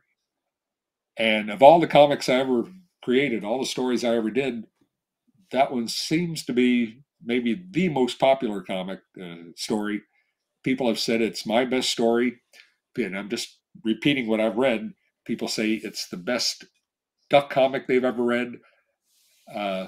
There's one well-known comic scholar who said it was the best comic book she had ever read. I don't know if she still thinks that, but And I didn't even like it. I thought it was boring. They just go from one place to another. And I thought I had lots of interesting historical facts tied together, but it just like a boring travel log. But no, like I say, it didn't pay enough the way I did it for me to scrap 2 weeks of research. And the research, I mentioned that the way I do research on some historical treasure or location where I would look for a treasure, I would just start gathering facts, just any kind of facts. I'd write them down on pages in notebooks. And finally, I would see a way to tie some of these facts together into a story. But maybe I'd use only 1/10 or 1/20th of all the things I wrote down. So I took a lot of time. So I was certainly not the best way to make money at my job, but that's the way I wanted to do it. I do stories. I just kept telling myself I wanted to do a story that I'd be interested in reading myself. And but the only one I think I completely abandoned, was the one about the sequel to the Golden Fleecing. There were ones that the publisher told me, Egmont told me, they didn't like, and I remember 2 of those. One was called The Coin, where you followed one of Scrooge's coins that got out of his hands and was traveling from owner to owner. So you follow the coin, and that's the name of the story, The Coin. So the coin was the main character. And maybe for licensing problems, my editor told me they couldn't do the story because, for that reason, the coin was the main character. It wasn't a Disney character who was the main character. And I didn't get that. I knew I liked the story, so I did it for another publisher. That's one of the stories I did for France. And another one like that was one of the Life of Scrooge B chapters. The Sharpie of the Calibra Cut with Theodore Roosevelt. I had already done the story, at least in storyboard script form, what a 20 or 30 page story, and I showed it to them, and they said, no, readers don't like these. Nobody likes the Life of Scrooge stories. And I was, getting plenty of fan mail by that time, and I knew I enjoyed doing the Life of Scrooge stories, and every single letter I got, not 99% of them, but every single one said they loved the Life of Scrooge stories. So I don't know what was behind that decision. And now, of course, they're creating their own Life of Scrooge stories. They got 2 or 3 or 4 different writers and artists creating more Life of Scrooge stories because I'm not around to do them for them. That's kind of amusing. All right, now I'm starting to wander. What was the question? What stories did I ever create? Yeah, if there was a research story that you did research, yeah. Well, that was at the Harpies, the story about the Harpies and the Golden Fleece. I'm not sure where I would have taken that story. He already had the Golden Fleece. There's probably other Greek. I'd find another Greek treasure. Well, this Indiana Jones movie. That was Archimedes was Greek. They based a whole story on him that I thought was pretty cool. Silly, but it was, it's comic book stuff. Okay, we got a music question, something completely unrelated. Does Don have a favorite band, no matter what year? I know he doesn't like modern music.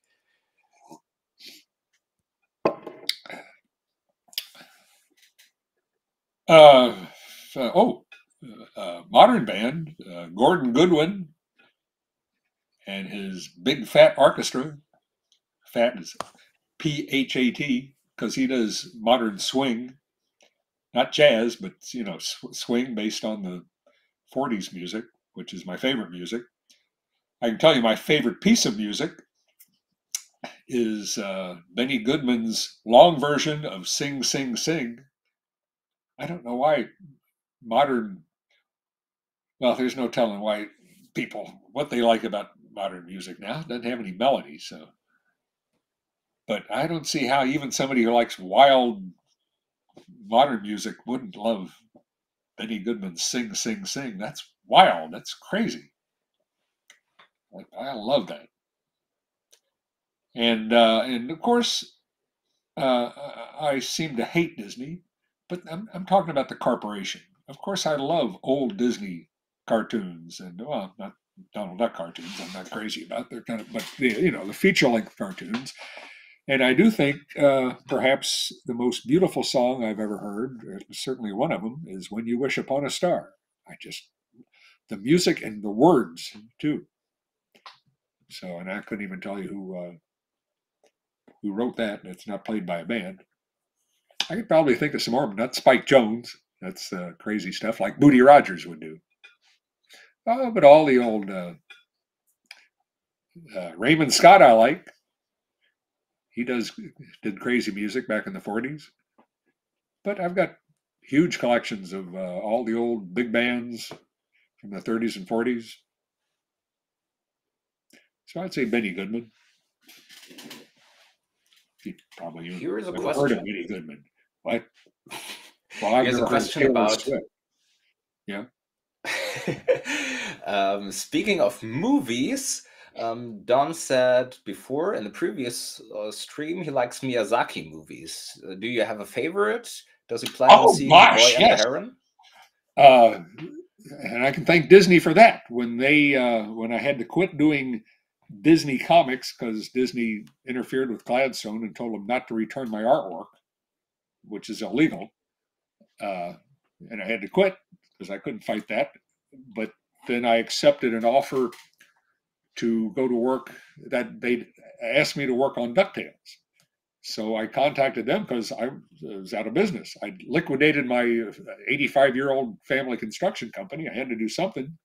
So I contacted Disney then, and they said, well, we're done with that show, but we're working on a new one. And they flew me out to Hollywood.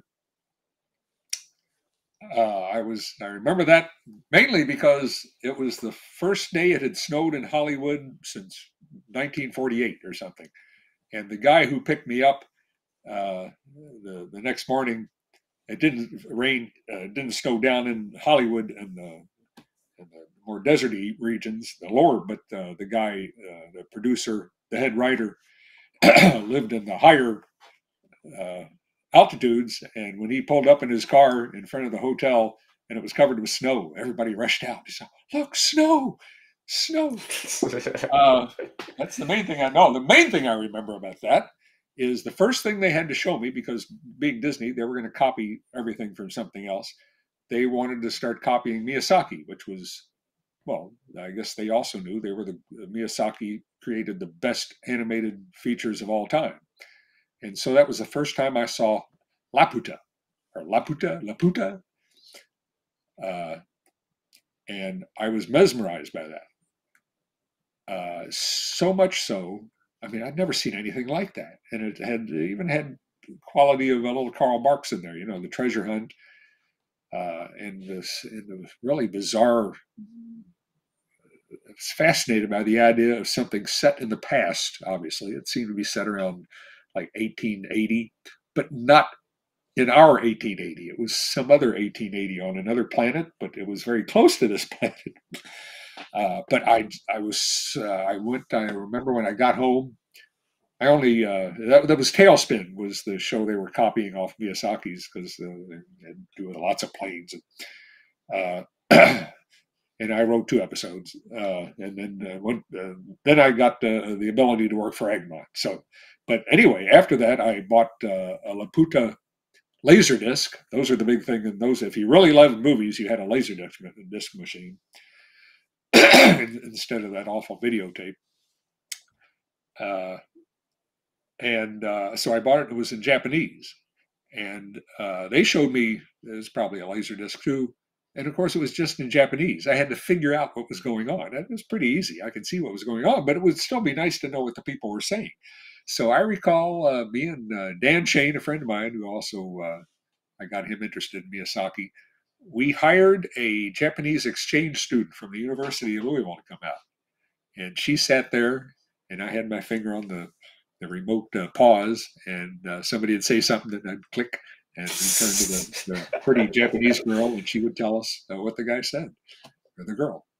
But Miyazaki, I've got copies of all the Miyazaki's films, and I'll tell you another story. If you don't think I hate Disney, the modern Disney, of course, Disney bought the American rights to market his films, so they put their name on everything. And of course, they'd be just delighted for people to assume they had something to do with it. That's the way they work. Now, so I got them when they came out. Well, first of all, I bought them bootlegged from Hong Kong. Now, I don't believe for a moment in buying bootleg music or bootleg video, but I'll buy bootleg if I know I'm going to buy it legitimately when it comes out. So I bought a whole set of Miyazaki bootleg from Korea, I guess, or Hong Kong.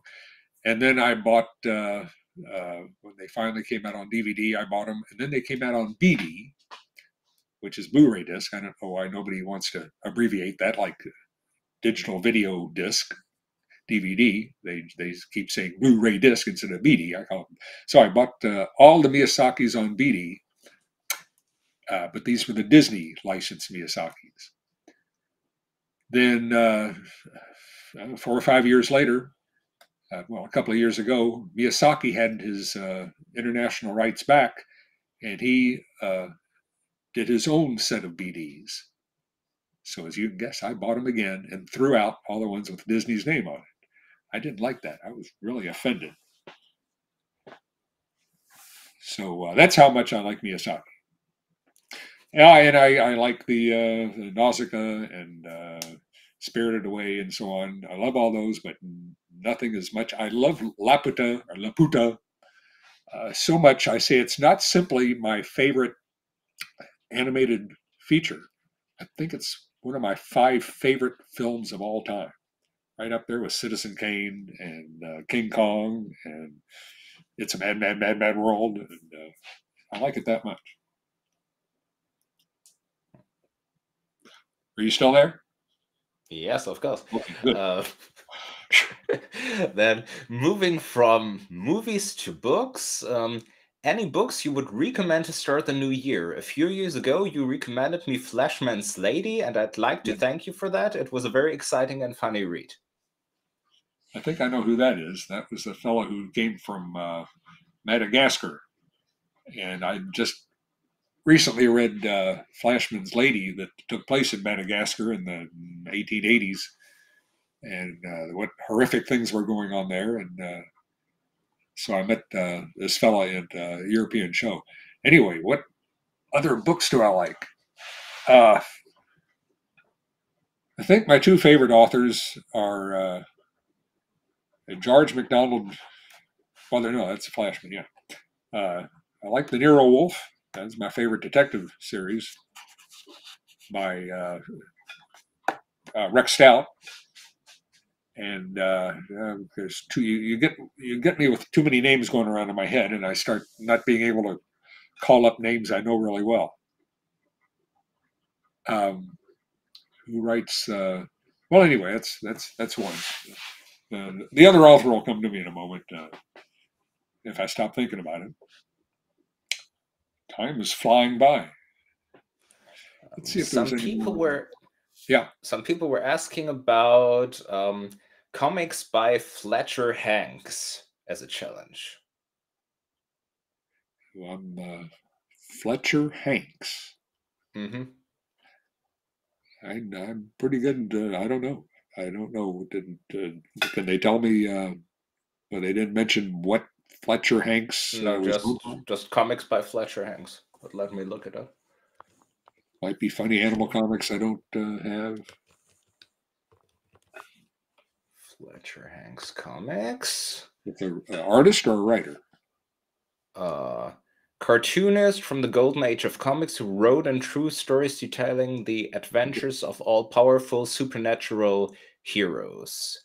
Okay, what golden age of comics definition are they Hanks using? worked under a number of pen names, including Hank Christie, Charles Snatcher, C.C. Starr, and Barclay Fleck. I need a And he was character. active in comic books from 1939 to 1941. Let me check. Okay, that's too old. Notable works of Fletcher Hanks, Phantoma in Jungle Comics, or Fantastic Comics. Yeah, that's way older than what I collect. Okay. I do have, Disney comics going back to the 40s. I got Superman comics going back to the 30s, Batman, some other DCs, some other Dells, but none of the others. And he was a writer, you see.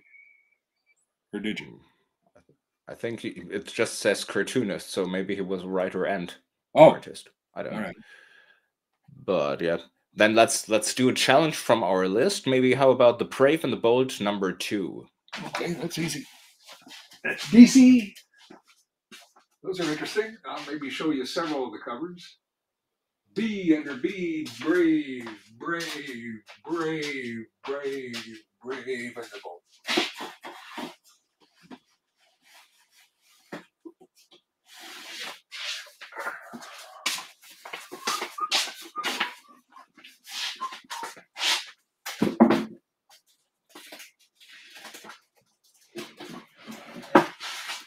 All right, let's get our little.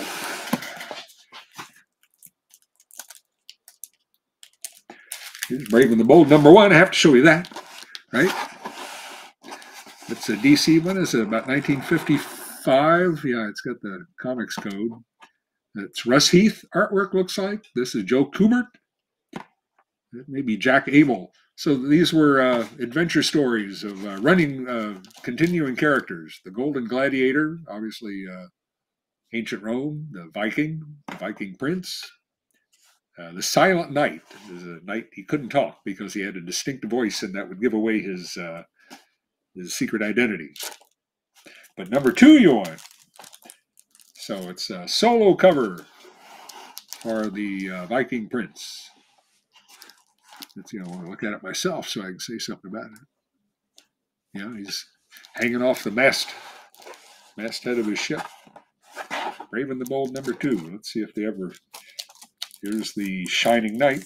The Viking, the Silent Knight. The Shining Knight was another DC character who was a modern day superhero who rode I think it was kind of magical.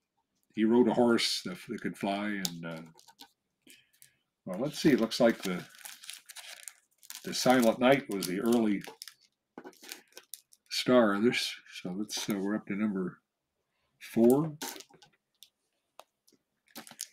All right, let's see if other Robin Hood. Shining Knight. The Silent Knight. Yeah, Silent Knight was the main character. He's on all these covers.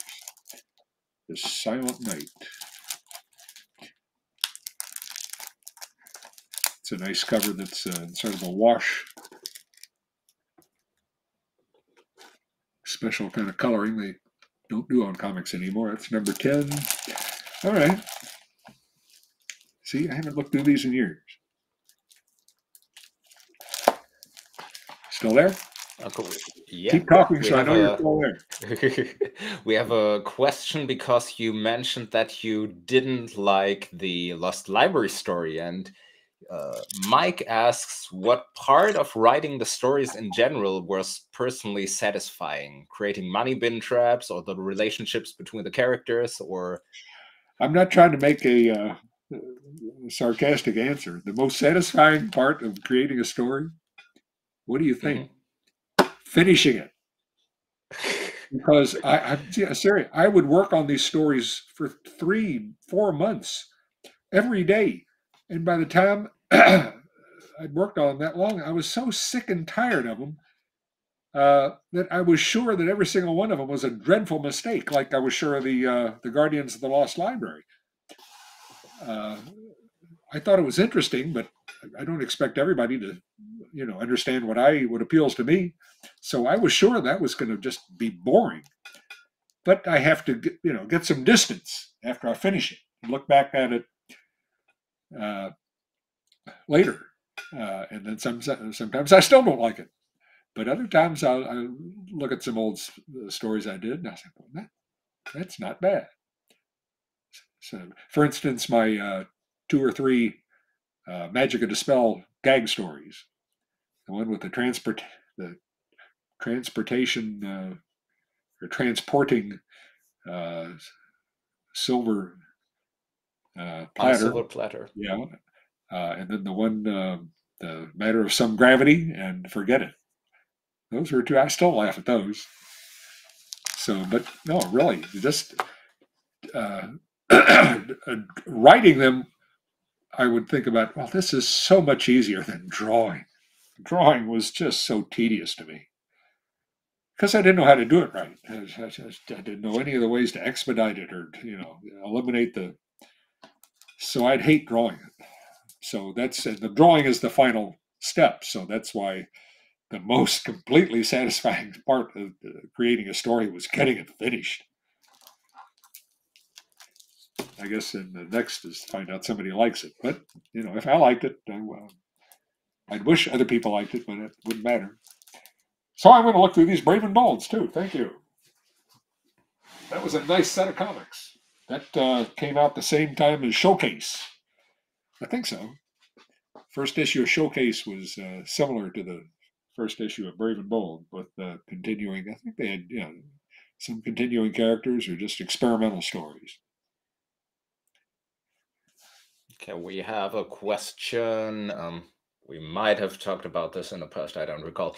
Do you have any idea what happened to the parents of Huey, Dewey, and Louie? It's probably a story which never can be told, but what happened in your opinion? Well, I never wrote the story, so, well, all right.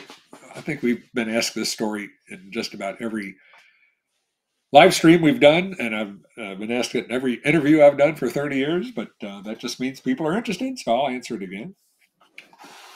Get this out of the way. And of course, people, because they knew I loved to do origin stories, the origin of Gladstone's luck or the origin of Scrooge. And I get that. And the other thing I'm accused of is, I'm getting this extreme continuity sickness that I get from Marvel Comics. And no. I got that from 50s and early 60s Superman comics, which was a very loose continuity. It's just simply you'd have recurring characters, or you'd have recurring, like the Bottle City of Candor. When, once something existed, it would always exist in other stories. It could be referred to, and that's what I like to do. And they would always do. This was an editor named Mark Weisinger who did all the Superman family of comics for DC from through the 50s into the early 60s. He would do untold stories, like the untold story of Superman's cape or the untold story of Jimmy Olsen's signal watch. So I grew up loving these stories, so I like doing untold stories. And the editors enjoyed it, I guess. Readers enjoyed it. And so people, readers who knew that I liked this, they wanted me to tell the untold story about what happened to Huey, Dewey, and Louie's parents. So they should go and search for them. And I thought about that not too long, because there's, and some of you have heard this explanation many times, sorry, but there's only 4 endings to that story. Ending number 1, well, one obvious ending is they look for them and they find out they're dead. So there's no point in telling that story. So ending number 2 is they go looking for them and they don't find them. Okay, so there's no point to that story. All right. Ending number 3 is they find them somewhere. I'm not, later I'd figure out where they found it, but so they find them and they go to live with them like they should. I can't do that. They have to stay with Uncle Donald. I don't know how, but I can't change that. Nobody would allow me to change it. And then you have ending 4 is they find their parents, but they don't go to live with their parents. They stay with Uncle Donald. I can't do that. There'd be lawsuits. There'd be, I don't know. So there's no ending to that story. Now, what do I think if I really had to tell the story? Oh, it'd be just no intelligent editor would allow me to, but I actually put a hint to it in the script of the Return to Xanadu, where the High Lama calls Huey, Dewey, and Louie to him and tells them that there's a secret in the valley of Tralala that's special, especially it's especially important to them. And if they ever come back, he would reveal that secret. But when I did the story, of course, I left that sequence out. But there I was setting up a possible story where Huey, Dewey, and Louie's father was maybe one of the senior woodchucks and had gone on a exploration and had become imprisoned in Tra-la-la, and with his wife also. So that's, if you're saying, do you think that, what's your opinion on what happened to him? I don't know. But that's, if I ever was forced at knife point to create a story that nobody would publish, that's where I would try to put them and see if anybody, or as they say, that's when I'd run up the flagpole and see who salutes it. Okay. Then a completely unrelated question. Yeah. Steve asks, does Has to be Don related enjoy to any something. sports? Fishing. You mean participating in, or the only sport I like, because I'm not crazy about team sports, I never have been. I like the Olympics, which are individual sports primarily, individual effort. But I love watching baseball games. I just love it. I never watch them on TV. I have to be there. But that is, to me, such a complex game. I'm starting to lose my voice. I don't talk this for 2 hours nonstop normally, even at conventions.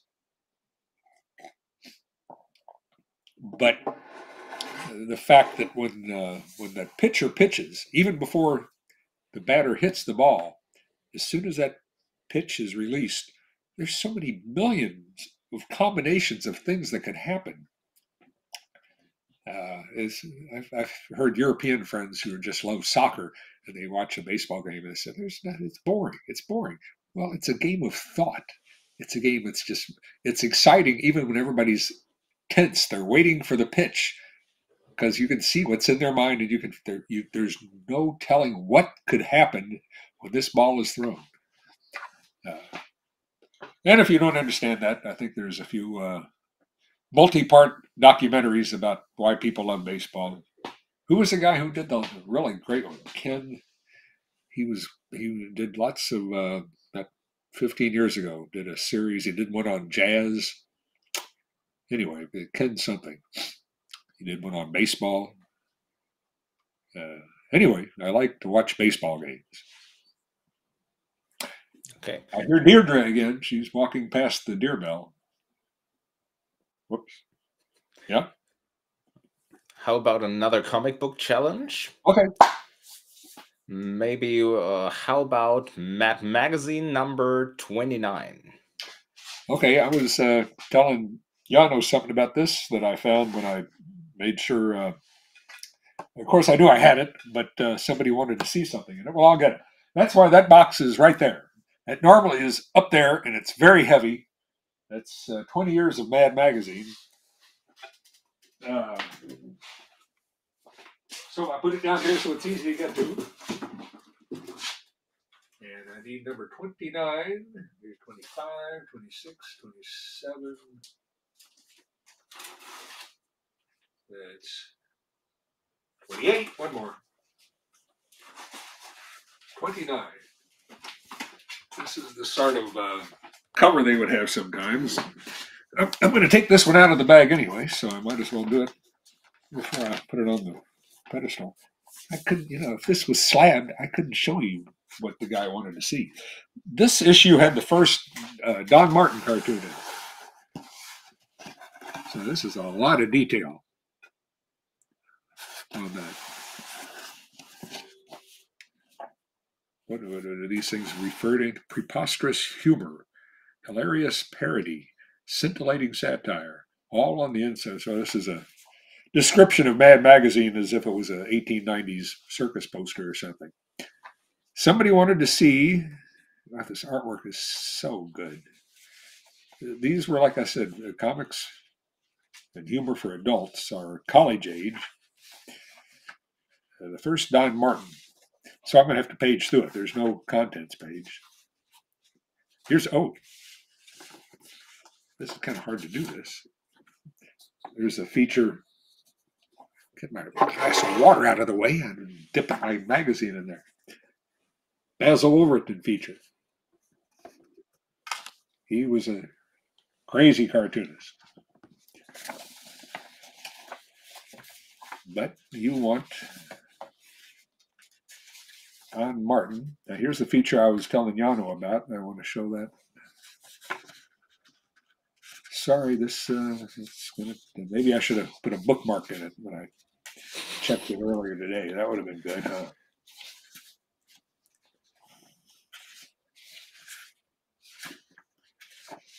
Sing him a song or something. I don't know. Maybe can you answer a question while you're through the well, issue? Try it. It's an easy one. It's so cool that you're here answering questions from fans. Something I've wondered about is how often it happens that you're also recognized by fans when you go out in public. Out in public, where? Probably Anyone? In general, but not so much in the U.S., I guess. No, I'm like Donald Duck. I'm just an average guy in the U.S. Here we are. Somebody wanted to see the first Don Martin cartoon in Mad Magazine. He started out doing Alfred E. Newman Answers Your Questions. Kind of like what I'm doing.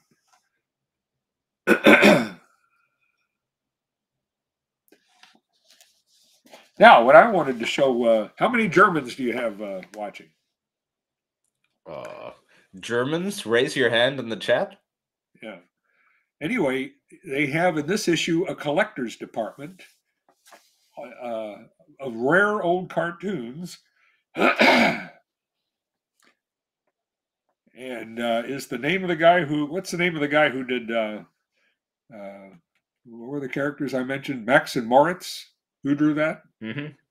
Who drew that? Okay, it's like Wilhelm... Wilhelm Busch. Wilhelm Busch, yeah. Okay, they're doing a feature on Wilhelm Busch. I mean, this is serious. They're fans of Wilhelm Busch. You know, the editors of Mad Magazine, but they're gonna try to interest the American public in Wilhelm Busch, but they have to do it in a funny way, right? I kept looking here. I got to look here. Our correspondent writes. Wilhelm Busch, der Feller wat drew dem pictures, wie es printing here, was drawing also Max und Moritz, which was made over into der Hans und Fritz, der Katzenjammer kids. So you see, we ain't der only bummers what is snitching the material from this here Wilhelm Busch. Der story is der type for der younger children und is teaching der children to be good and nice and everything that is read it to be their children. Better let them read it to you. And so I assume this is all legitimate Wilhelm Busch illustrations. Probably, yes. I'm sure it is. But so they're trying to educate Americans to this famous European cartoonist, but they have to do it in a funny way so the Americans will pay attention because they're kind of dense. So I mean, read some of the captions. Und thinks das bird what's to be gotten in Denmark, something sure is rotten. Schlap, der Fritz make him der. So this is Max and Moritz. Fritz. Und now you Raven gotten anyway. It's funny. It's Mad Magazine. Of course it's funny. So I hope show you that. Now when I saw that today, I probably haven't opened this issue since I started going to Germany. That's been 30 years. So that's one reason why doing this is entertaining to me. Now I found something else because after going to Europe, I learned who Max and Moritz was. So we're already past the 2-hour mark. I'll keep going. Yeah. Okay, another question. Yeah. About from the same guy who asked about the satisfying part.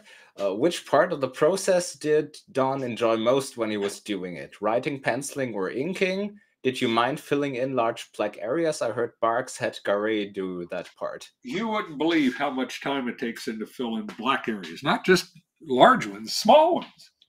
You know, every single nephew's shirt, every single Donald shirt, that took so much time, and it's not fun at all. Yeah, and my wife, I never asked her to do it because I had to do it myself. That was part of the job. I intended to letter it originally, but I can't letter. My lettering is too interesting looking. But yeah, that was. I really didn't enjoy any of it. I enjoyed finishing. I enjoyed having a story done, and whether it was published or not, I finished. And I'd look at it, and it's a story, and I created it. That's the part that was rewarding. I don't have a philosophical answer for that. It's what's everybody looking at this for? It's empty. Keeping it out of the picture. I should move over. I think we have a question about the your room, because talking about Donald Duck's child play suit, is there a Donald Duck suit jacket in the back of the room? But I think it's the Captain Kentucky. My Captain Kentucky outfit. Yeah. I don't know how that would look like a Donald Duck. Oh, that's Captain Kentucky. I think the color at the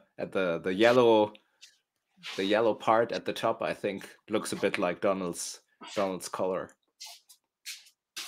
Here's your cape. This is a Kentucky flag tied around my neck.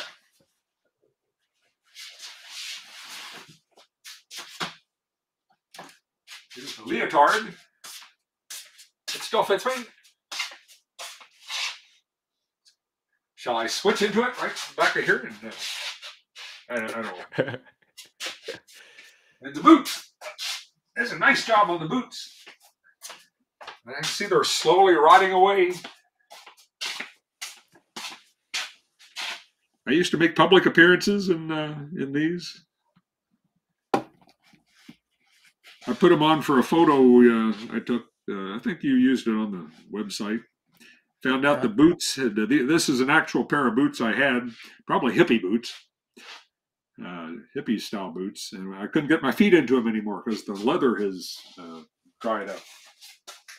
So that's not Donald Duck. That's Captain Kentucky.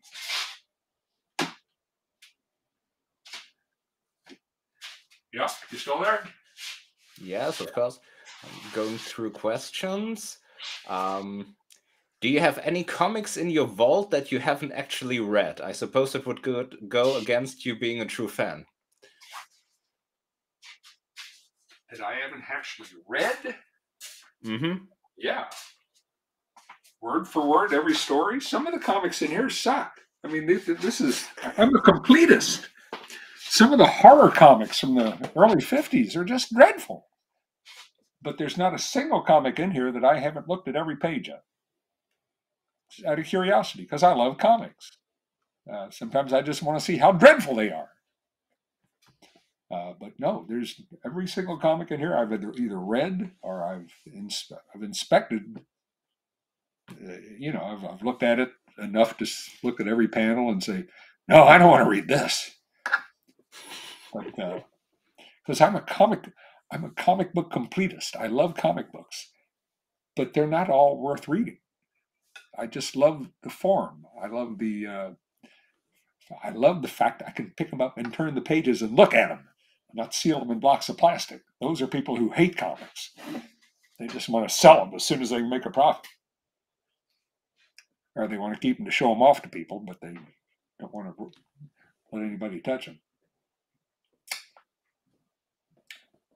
Here's the I'm just looking around. There's some things on display here. There's the shown these at each live stream that was down here. These are the two comics, my sister's two comics that I secretly kept because I never wanted to. Let's see, I've got this thing here. I might as well use it. I couldn't bear to part with them. I didn't know why I loved them so much. I thought I'd outgrown them, but I got rid of all her comics, swapped them for 2 for 1 at the used magazine shops in town. But these two, I wasn't sure why I hadn't outgrown them, because they were only comic books, but I just had to keep them because I loved them. It's the one. And I guess I was, my sister bought these and both of them in 1952 when I was less than a year old. And there's her name right there on the cover. Where is it? Right there. Now, of course, they're mine now. She moved away from home when she was 20 years old, got married, and she left the comics behind. So by rights of salvage, they became my property. Now, I've gotten better copies because somebody has, all through these comics, is drawn in the comic book. Drawn in the comic. Like Scrooge has got a mustache. There's somebody apparently wanted to draw comics so much and create stories that just into an existing comic to draw in the comic partly achieved that. So I've since gotten nicer condition copies, but of course I'd never get rid of these. Just like I tell people when I make the mistake sometimes of they've got a real old edition of The Life of Scrooge from when they were a little kid, and I say, "Oh, I'm going to sign. I have to make sure I say, oh, I'd love to sign that for you. I want you to keep it forever, but I hope you get a nicer condition and more modern printing of that, because that was really never printed the way I wanted it. But I don't. But I have to keep telling them, I want you to keep. See, I kept mine forever. I never want people to get old of things they grew up with. I just think if they liked them, they might like to see it done in a better job. Now, let's see. Then there's a few mysteries up here.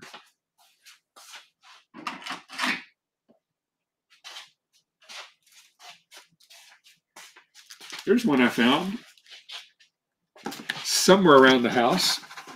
And this was one of my sister's comics that didn't get thrown away. And this is, of course, a Barks story. And I'll tell you what story it is. I remember it's the Omelet, the town of Omelet. So I preserved this one. It's got some artwork on it, too. And there's her name, Deanna. But I don't know. I didn't save this one on purpose. It just luckily, and I've got another copy because this is kind of beat up. I read it so many times. And speaking of that, because that's only a poor old man, and that's the Golden Helmet. I've got this one up here. Only, oh, no, watch out. Don't trip over those rare comics. I just like to display this one. This was one of the most important moments in my life.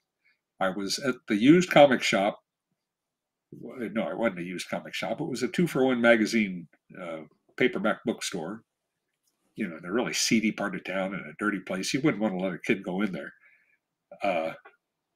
And I'm looking for Superman comics and other stuff I wanted. And I come across this, which apparently had been on the newsstand a few months earlier. And I didn't notice it because I wasn't buying kids' comics anymore.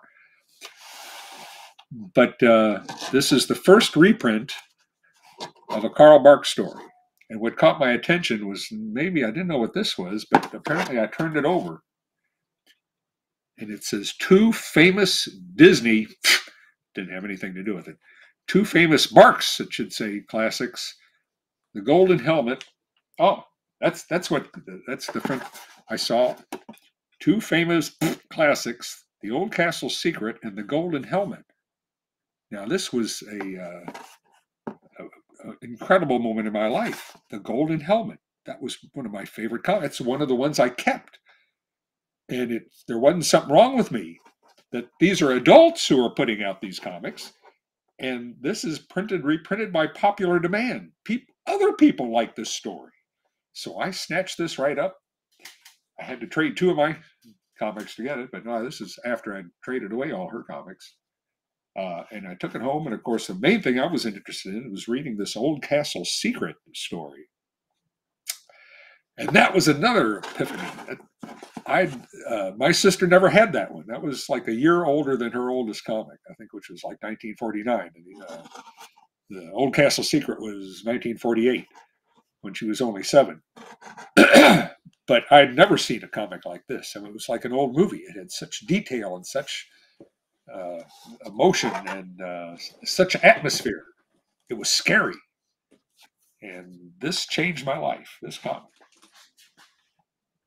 But I did draw it.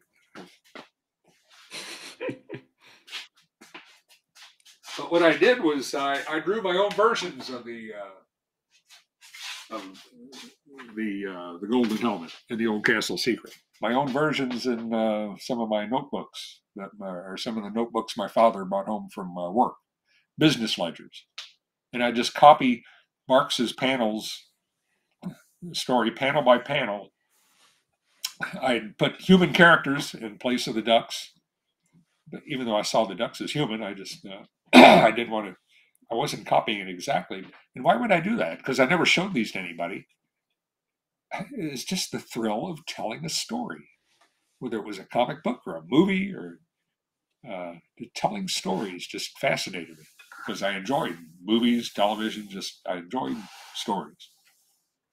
That actually ties into a question we had because somebody was asking if you is Don saying that he actually hates drawing because the person always thought that you enjoyed it a lot and draw for fun, and that's also why you put all the little details in the drawing because you like no, I always hated drawing. Yes, but that's the only way to tell a story. I can't write it and let somebody else draw it because I grew up when I was a kid, reading comics. I knew there was somebody who did the comics, and naturally it wasn't supernatural. There was somebody writing and drawing. I thought the same person did both jobs. So it was second nature to me that that's the only way I will do it. I have to do both jobs. Even if somebody could write it better or somebody else could draw it, surely could draw it better. They couldn't draw it just like I could. So it has to be done completely by myself. But I hate drawing because it's tedious the way I do it. And I don't think I do it very well. I do it filling something with lots of detail does not make pretty drawings. Now you say, oh, you're too humble. You're too humble. You don't like your work? I say, no, you just need to ask me the right question. Is it great artwork? No. Any art director would tell you that. You don't think it's entertaining? Oh, you're damn right it's entertaining. It's a lot more entertaining than those other comics because those people aren't trying very hard. They're much better at it than I am, but they're not trying. They're just getting a paycheck. I was doing it because I couldn't believe I was doing it. It's what I dreamt from being a little kid. That's all I dreamt, to tell stories, and somebody published them. I didn't. I created stories even when nobody published them. But yeah, I hate drawing. And I still, I'll do it for at conventions sometimes in America. It's much easier than doing it in Europe because there's too many European fans.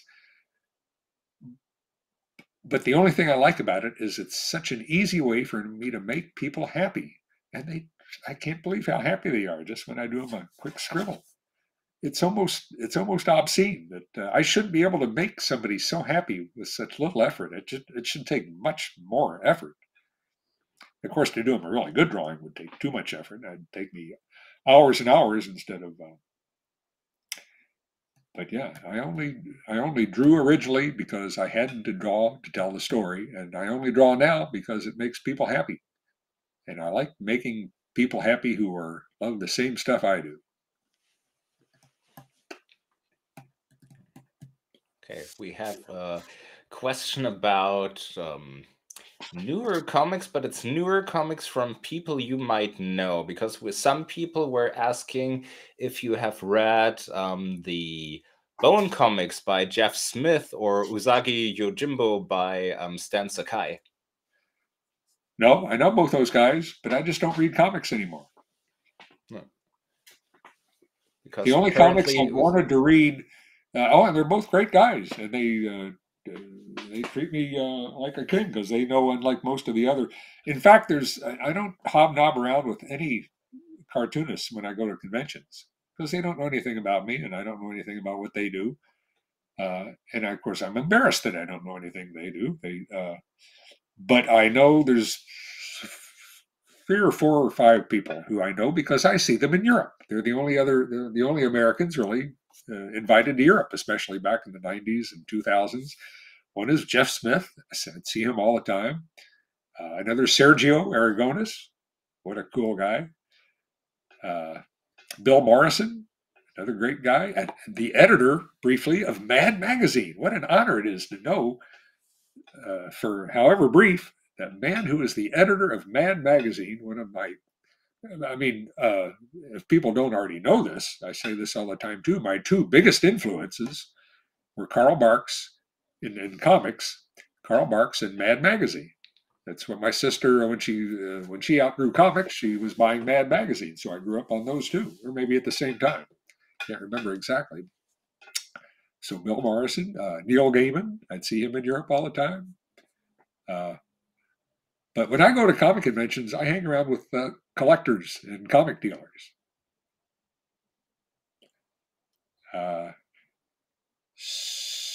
But I've never read the comics, because anytime I do have a chance to read something, I'll read a book. I'll read collections of old American newspaper strips.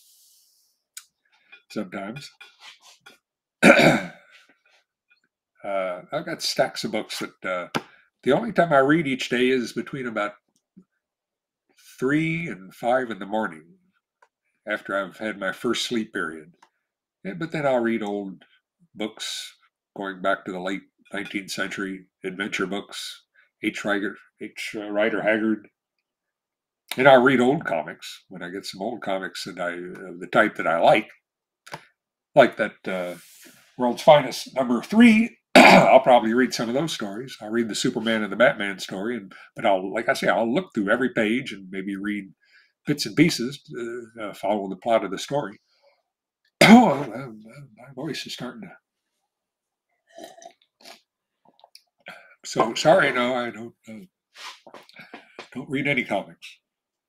Here's a maybe interesting one. Hi, Mr. Rosa. Why were you never able to use Donald's dog Bolivar except in your Christmas short story? Which Christmas short story did I use Bolivar in? I think she means it's like except in your Christmas crackers. I don't know what. No, I did. Yeah, I did in the crackers. There were little bags that you put presents in and hung on the tree for the 24 days of Christmas. The advent calendar illustrations. Well, these were, again, it wasn't a calendar. It was little bags that you put candy or something in, and then each day it's sort of related to an advent calendar. And I used Bolivar in there. Bolivar was not in my sister's comics. He was earlier. He was back in the 40s, and maybe he appeared once or twice in her comics, like 1949.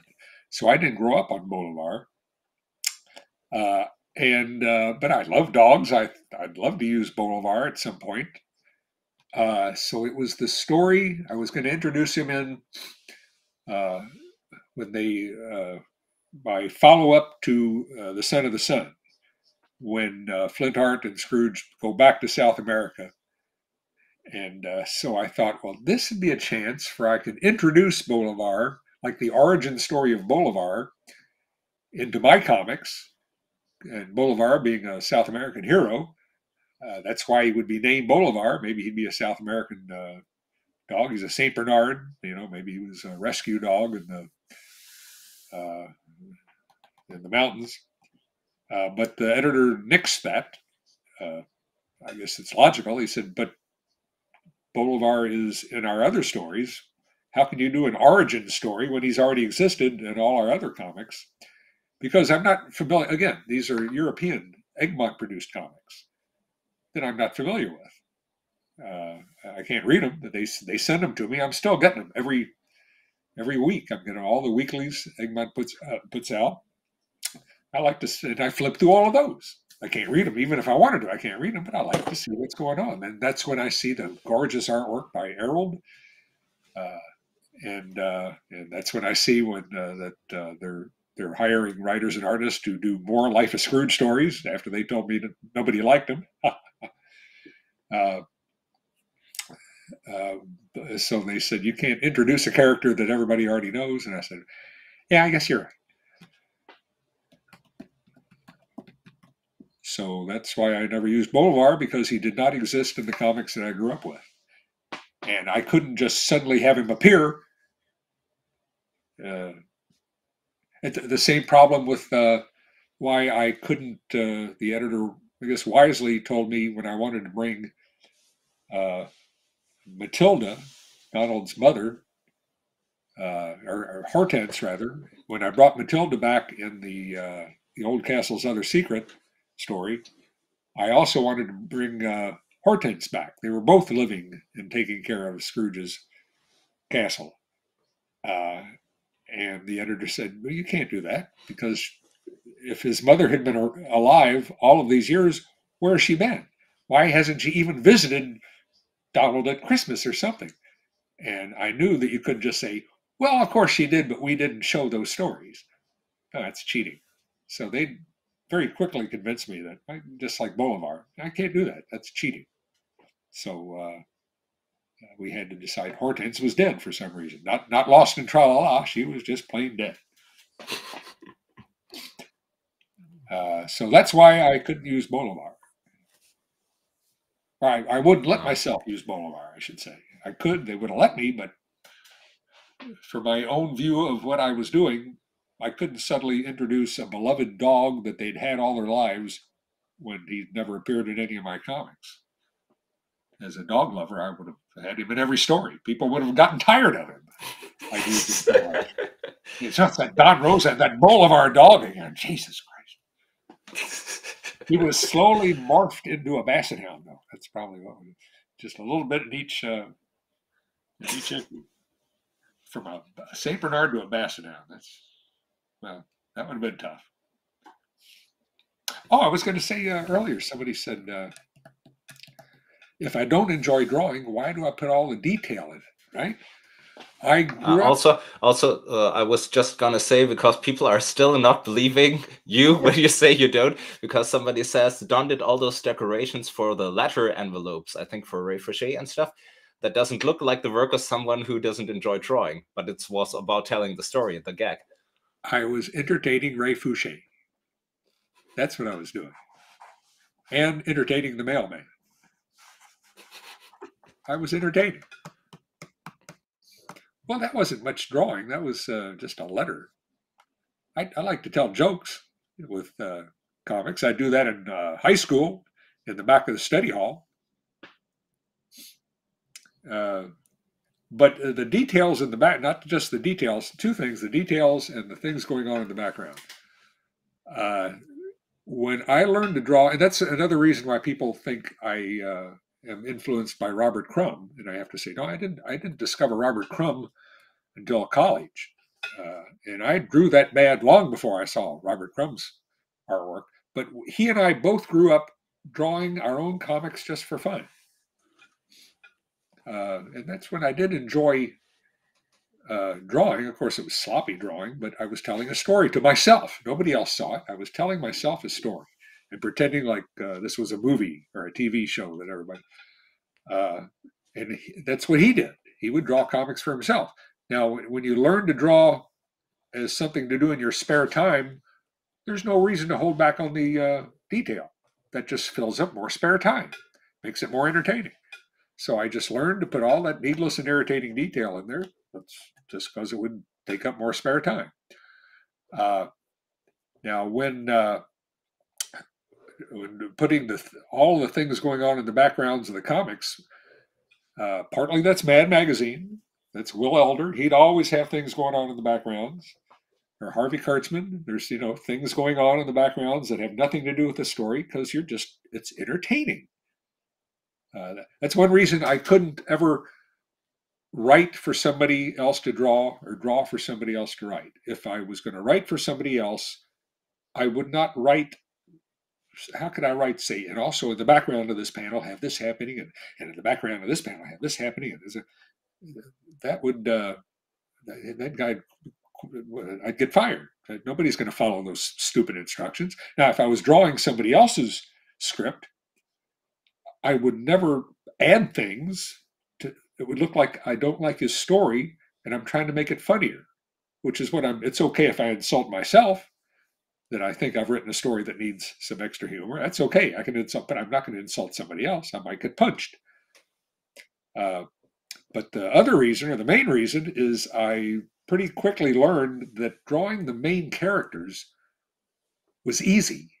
That's why people like Vicar would only, many cartoonists, newspaper cartoonists especially, and maybe superhero cartoonists. I don't know anything about what they do, but I know Vicar and some other Disney cartoonists and many very successful newspaper cartoonists would only draw the main characters or only the faces of the main characters because that was easy.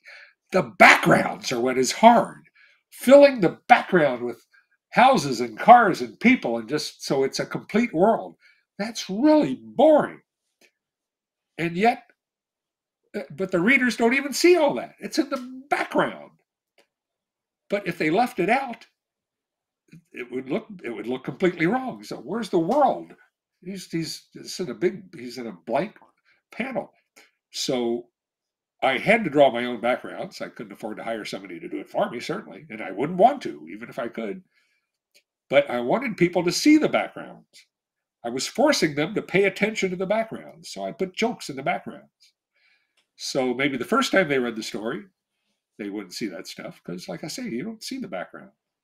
But then that would force them to read the story again and see all that extra work I was putting into drawing the backgrounds. Whew, I hated drawing backgrounds. Even more than just the original drawing. Okay, you're still, how many people we got left? 5, 6? 173 at the moment. Well, that's about how we started. Well, as long as that's the same 173, then I'm holding their attention. Question about your nature preserve. Some people were asking, are you still growing the chili peppers? Yeah, I'm growing the chilies. And I don't object too much if you call them chili peppers. But as long as you say chili first, because they're chilies, they're not peppers. Oh, yes. Well, not right now. It's all empty now. I'm still eating the chilies that I've frozen. So they'll last me all year. Eat them raw with every meal. Not just like candy. I eat them with meals. I'm not growing as many because I don't carry them around to shows with me. And especially when I go on European tours, I don't bring one whole suitcase of 20 kilos of fresh chilies because I always knew all along that was extremely illegal. I'm breaking federal laws when I do that. And I finally, but I knew customs, they never seem to care what you bring in. I've never had to once go through customs in Europe.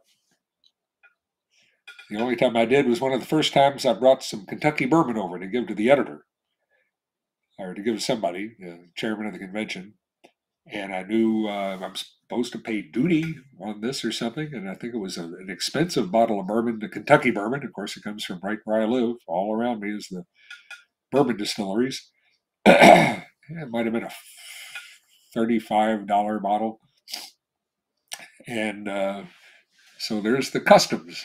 There's something to declare. Everybody's going through the nothing to declare. So I go into the something to declare. And the first thing I notice is there's 3 guys in uniform sitting around and they look at what's this guy want? Something to declare? Is he crazy? That's an impression I got from there. And I said, I was bringing this bottle of bourbon in. I'd pay the duty. I think it's going to be $2, $5. I didn't know what duty was. And they looked at it for just a moment. They said, that'll be $90. I said, $90? I said, it only costs $30. I said, that's the duty on the. And I remember I said, okay, well, I can't afford that. So show me where the bathroom is and I'll pour it out. And they said, you'll do what? I said, well, I'll pour it out. They said, well, okay, go ahead. If they weren't going to get it, they didn't. They didn't want me to pour it out. So I didn't want to. I knew if I took the chilies through customs, they'd take them all. My whole, and that was like usually when I did that was 50 or 75% of my whole crop for the year. And I kept doing that. It was fun, but it was so much trouble. Every time I moved, especially when Stefan and I would go on tours all around Germany on the Autobahn, be a different city, a different comic book store every day. First thing I do, I get to a hotel room is open up the suitcase of chilies and dump them in the tub, or spread a towel out on the floor and dump them on the floor so they can dry out. Otherwise, if they're confined, they'd be damp and they'd start to rot.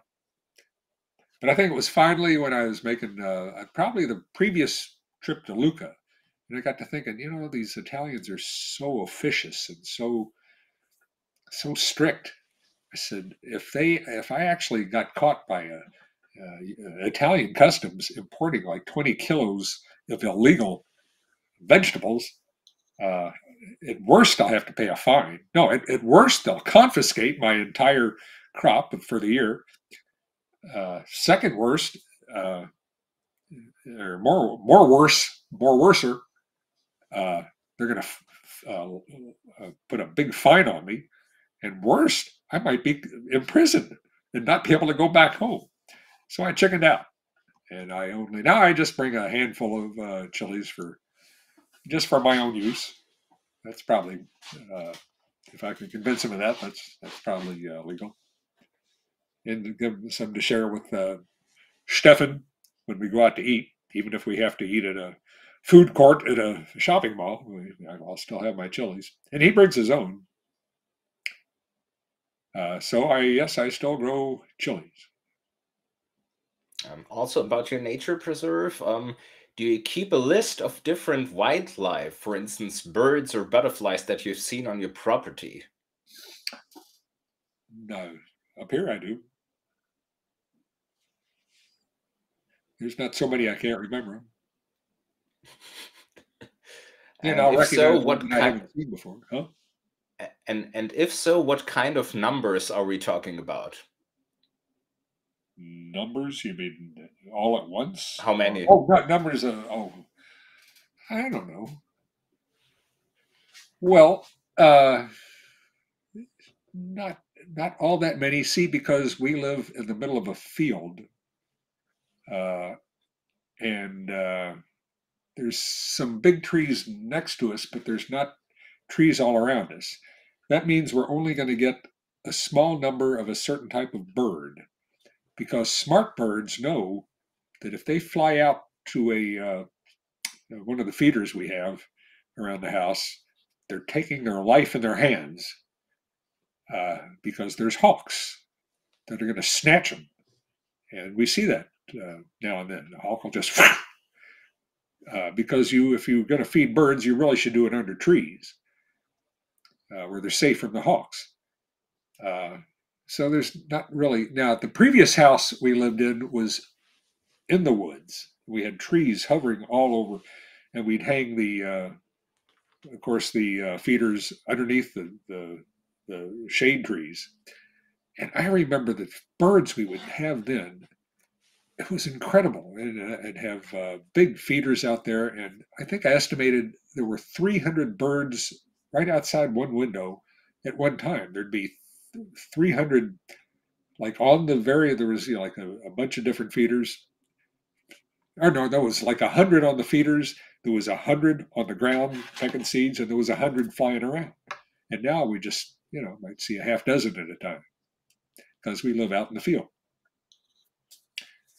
So now, and of course, there's other birds that don't use bird feeders, so they don't come around. And there's fewer and fewer birds every year because there's loss of habitat. You never see Baltimore Orioles anymore, or red-headed woodpeckers, or so on.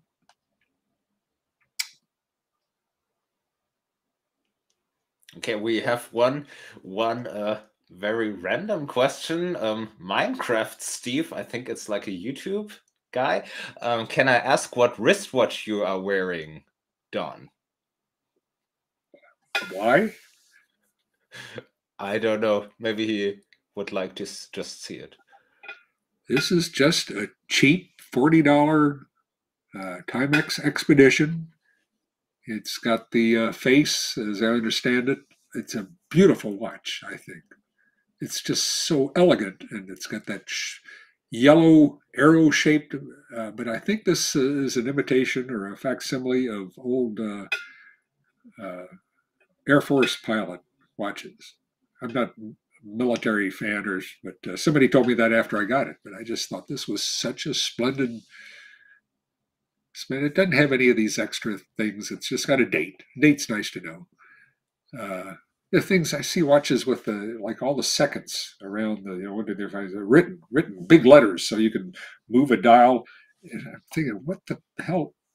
If I want to time something, I can remember that I started timing it at 12 seconds after the hour. I don't have to have the watch tell me that. I've got a memory. But I don't know. I hope it's a nice black face with a white. Stefan likes expensive watches that he can find, used and have repaired. I like to collect old comics. I don't know. He likes old watches. Everybody likes different things. Another question about the creation of the comics. How long did it take you to research all of the barks and facts for your Life of Scrooge story? Roughly. Not long at all. It's all up here. I remember the stories where, I'd loved this stuff for decades, up to that point. And the other people other Marx fans had made lists of times when Marx had Scrooge mention something he'd done in the past. So that didn't take any time at all. It'd take a little time to try to organize the 12 chapters and decide what was going to happen in each one and what fact that Marx had Scrooge say about his past life, which would fit in which chapter. But no, I didn't have to sit down and read every Marx comic that there ever was from scratch because I already knew all that. I was a Marx fan, like lots of other people. Question about comic books. Do you have a favorite Batman and Superman story? I don't know about Batman. I was always pretty cool on Batman because I never liked Dick Sprang artwork. So nothing jumps to mind. No, favorite Superman story. Somebody asked me that on the group page for some reason not very long ago. And that answer leapt to my lips. It's The Death of Superman, which is in Superman number, it was like a 159 or a 129, something with a 9 in it. If you're Googling stuff as I talk, you could look it up. It was written by Jerry Siegel, one of the co-creators of Superman 20 years earlier. It was about 1959. And it was an imaginary story like this Mart Weisinger editor would do. And I just thought that was a really nice story. Very satisfying. Superman actually dies. Lex Luthor kills him with kryptonite.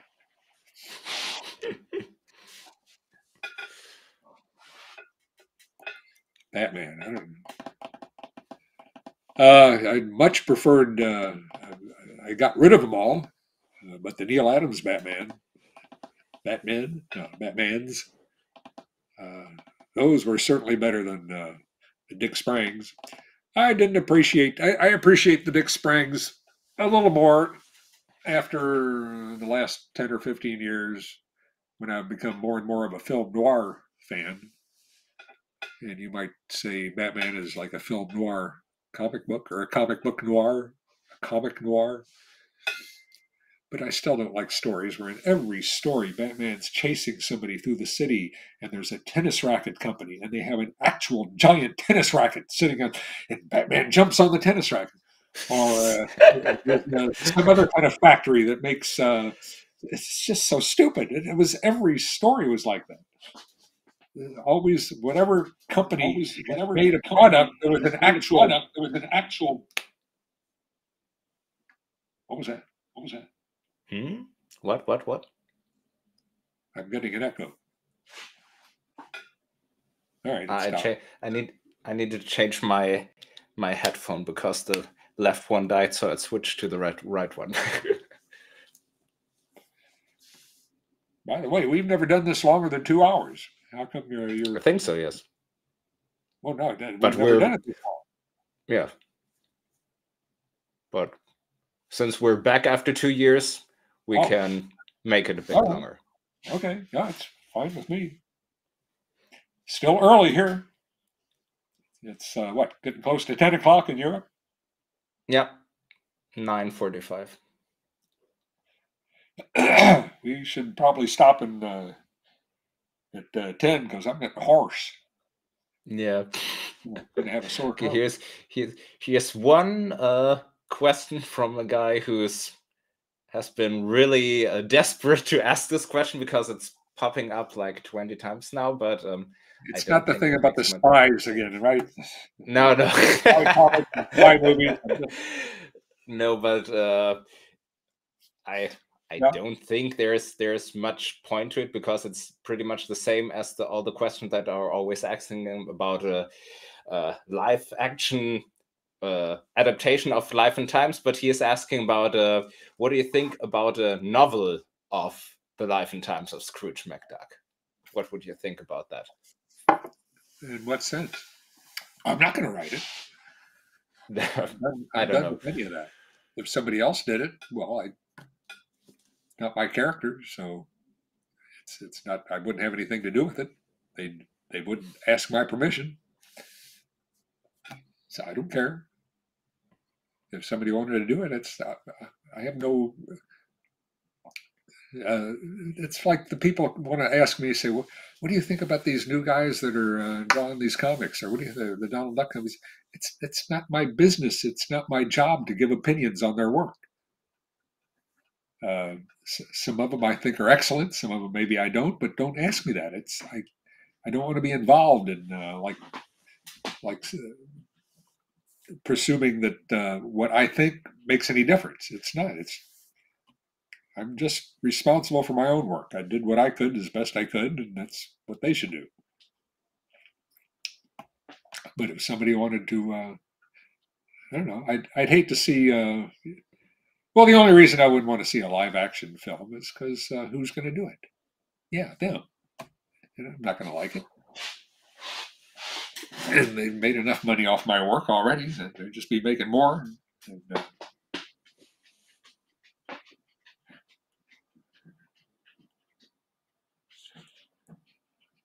yeah, how about another comic book challenge? No? Let me check. Yes, maybe how I think it looks obscure enough. Mr. District Attorney 9. That was a pretty obscure one. All right. I don't even see that on the list I made, but I remember it. I must have forgot to copy it over. That's a DC, one of the 3 DC crime comics. That starts with M. S and then S's. S's. M's are this way. Mr. District Attorney. What number? 9. There is a Mr. District Attorney cover I'd like to get out of here. It's really cool. It was 9, right? Mm-hmm. All right. Number 9, yes. Oh, I haven't even. What's this? Oh, that's not Mr. District Attorney. That's the first thing in the box. Oh, let me put my little display over here. This is the first thing I grabbed. Miss Beverly Hills of Hollywood. That's even more obscure. This was a comic book for girls, I guess, about movie stars and the adventures of a Hollywood, an aspiring actress. Let's see how many of those. Miss Beverly Hills. Miss Beverly Hills in Hollywood. There's about 12 or 13 issues of that. I have to dig through Miss Beverly Hills before I get to this one. Miss Melanie Lane of Broadway. That's for music fans. Girls who are music fans. Now we have Mr. District Attorney. I'm not even sure if that cover I was thinking of was a Mr. District Attorney cover, so I probably am not going to find that. But I have to prove that I have a Mr. District Attorney number 9, which is easy because I have a full set of Mr. District Attorney, of course. Mr. District Attorney number 9.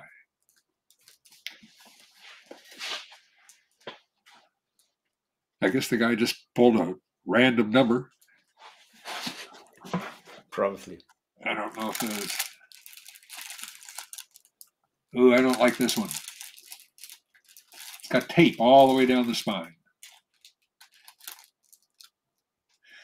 The district attorneys double. Also in this issue, the hot fur racket. A human needle in a haystack. So in other words, like I say, these were DC Comics not war comics, crime comics. Because there were lots of, these actually came out later than the main crime comic fad, which was in the late 40s. These are starting in the early 50s. Oh, and this was a license. This was a radio and TV show. All right, I'll get these out of order. Keep going. Anything else? We have one comment here. It's not really a question, just a comment with information for you. Mike Matei is saying, I was able to get Carl Barks' actual National Geographic collection that he used to draw backgrounds. Really? Inside there are notes and sketches. Thought Don might like to know. Well, I never knew that. Thank you. That's interesting. I saw his National Geographic collection once. I would have asked him for it myself, but I've already got a full set of National Geographics. No, not a full set. Going back again like this, back to World War II, I've got a set. That I got from my next door neighbor, some old fella, years ago. And I used that for research. Same way Karl Marx did. So, Miss Beverly Hills of Hollywood, Miss Melody Lane of Broadway, and Mr. District Attorney of downtown. And how long? Yeah. Somebody's asking, does Don still collect White Castle memorabilia? And this is still your favorite fast food place? It's my favorite. I just love White Castles. I don't know if, yeah, I guess it is. Let me put this down before I drop it. Here's within arm's reach right here. As proof I still collect it. Well, I guess this is already 2 years old. This is their 100th anniversary items. And I've got their 50th anniversary items in the drawer that I also got new. So these are their different drink. That's a big coffee cup. Doesn't even say 100th anniversary. Huh. Well, but that's what I got it. And this is their big gulp cup. 100th birthday. So I still do. I don't see them anymore. Not like I used to. I don't know why that is. They're not on eBay. Used to get them now and then, but now it's been, gosh, it's been years since I saw an old cardboard carton. I'd show those off too, but I've pushed this table in order to get the biggest, widest view of the room. This table is usually sitting way back here, but I pushed it all the way up against the chest of drawers, and that's where the White Castles are. White Castle cups and mugs. Dan Shane came over to work on my 1978 Pioneer SA 8800 receiver, which broke down. And of course, whenever he comes over, he brings White Castles, big bag of White Castles, and I go get original plates from the 1940s, China plates, and we eat off the original White Castle China. I'm not going to let him drink out of my wax cups from the 40s any coffee. But we could drink our water out of the dozens of mugs I have going back to the 20s, ceramic mugs. Here's the next one. This is not a fast food restaurant. I'm trying to start a collection of this. This is the Tuttle House. That was a chain of cute little, they were just like White Castle in the sense that they all looked alike, and they were very small, and they only had counter service. But they had, it was a diner. They had a full range of food, not just burgers. The Tuttle House. Those were cute. but I haven't gotten too deeply. I'm frustrated that I can't find White Castle stuff anymore, so I'm branching out into the Tuttle House. Here's a Tuttle House glass. The Tuttle House. Just like White Castle, there used to be one in St. Matthews, Kentucky, suburb of Louisville, where I grew up. And they were just down the street from each other in downtown St. Matthews.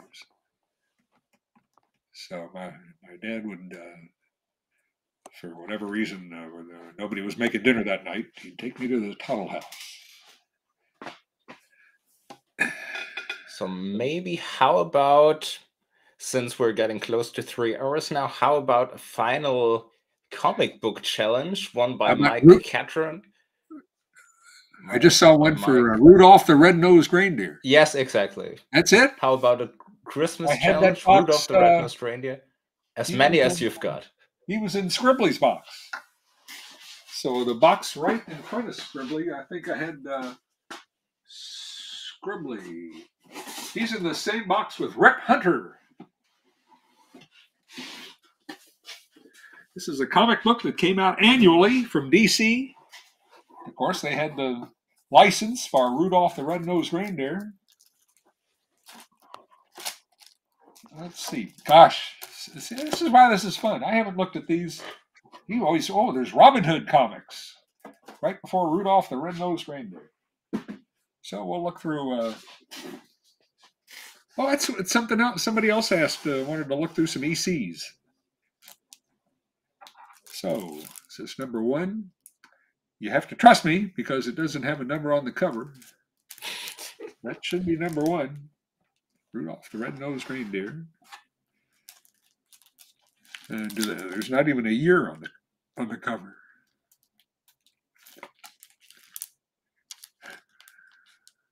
Two.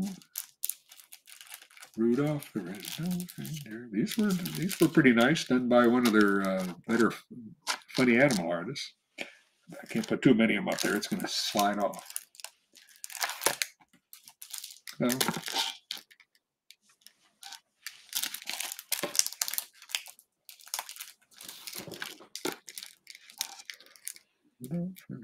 Still no numbers. So now I'm feeling insecure myself. Oh, the 1955 to 56 issue. That's the first time they say that. Did I already show this one? So that's 55 to 56. This is 56 to 57. 57 to 58. All right, well, there's just 2 more. I'll go ahead and 58 to 59. And I'm not even looking up to see if the camera's got, yeah. And that's 59 to 60. And there was a couple of more in the front of the Scribbly box. Or in the front of the Scribbly. That was Mike Catron. Mm-hmm. That was good. See, and if they ever do a Rudolph the Red-Nosed Reindeer collection, they'll. What did I sent them? L.B. Cole comics cover pictures once. That's in the same box with Rip Hunter. They did Rip Hunter TV shows, did they? As part of some TV series? DC Hero?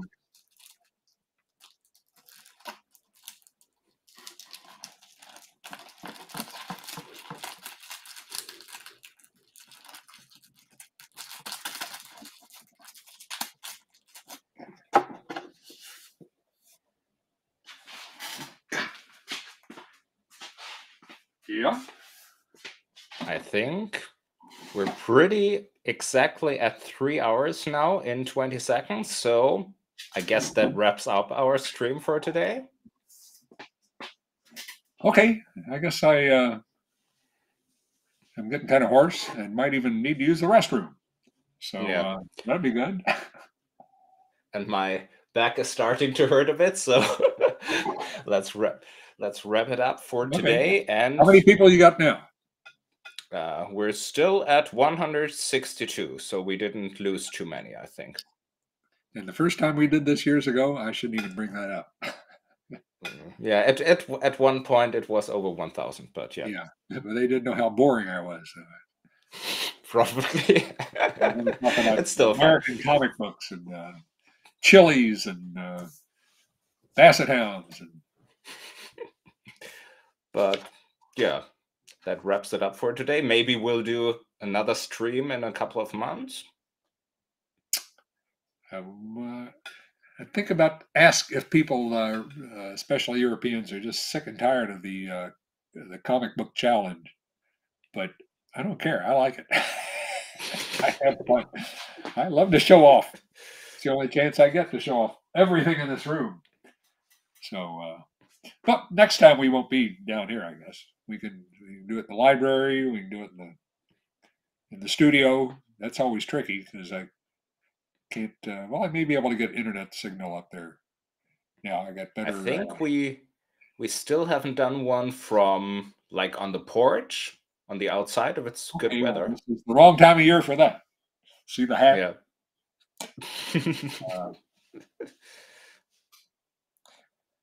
But yeah, we could. Well, I'd have to run a long. Maybe we can experiment with that sometime. Because I've got Dan Shane fixed me up, so my internet is in the electric system of the house. But so if I have to have a certain kind of a plug to access it, and maybe, yeah, I could run the electric cord all the way out there, and then plug that certain unit into the electric plug that would convert the signal so it could be appear on the laptop. But I'll have to call him. I'll have to call Dan Shane in to help me do that. But that'll be in the summertime or springtime. Oh, and maybe the Wi-Fi is even strong enough outside. No, oh, you mean just on the deck? Oh, yeah. Sure, yeah, of course, yeah. Yeah, not like 1 kilometer away or so. I was thinking down in the woods. I was thinking down in the woods because it wouldn't be in the sun. I don't want to sit out there in the sun, but I can sit under the umbrella. Yeah, we wouldn't. I don't think we do it for 3 hours because I have no visual things to grab and show. No show and tell. No show and tell on the back. Let's here's a basset hound, and well, here's another basset hound, and well, here's one more. I think Deirdre would stay away if she heard something going on up on the deck. Probably, yes. Especially if I'm holding basset hounds up in the air. She doesn't like seeing those basset hounds. Well, we'll figure it out, and we'll. So you're signing off. Yeah, and we'll announce the next stream early on the Facebook page and all of social media, and then people can tune in if they like. And yeah, as I mentioned, make sure to follow us on your preferred social media. And then when we are back with a live stream or on tour, I think there's also like a new schedule of event appearances coming at some point, at least the American ones. Yeah. And so this will be posted on the Facebook page. And yeah, otherwise, see you soon at some point. And thank you for tolerating my comic book challenge. I enjoyed it.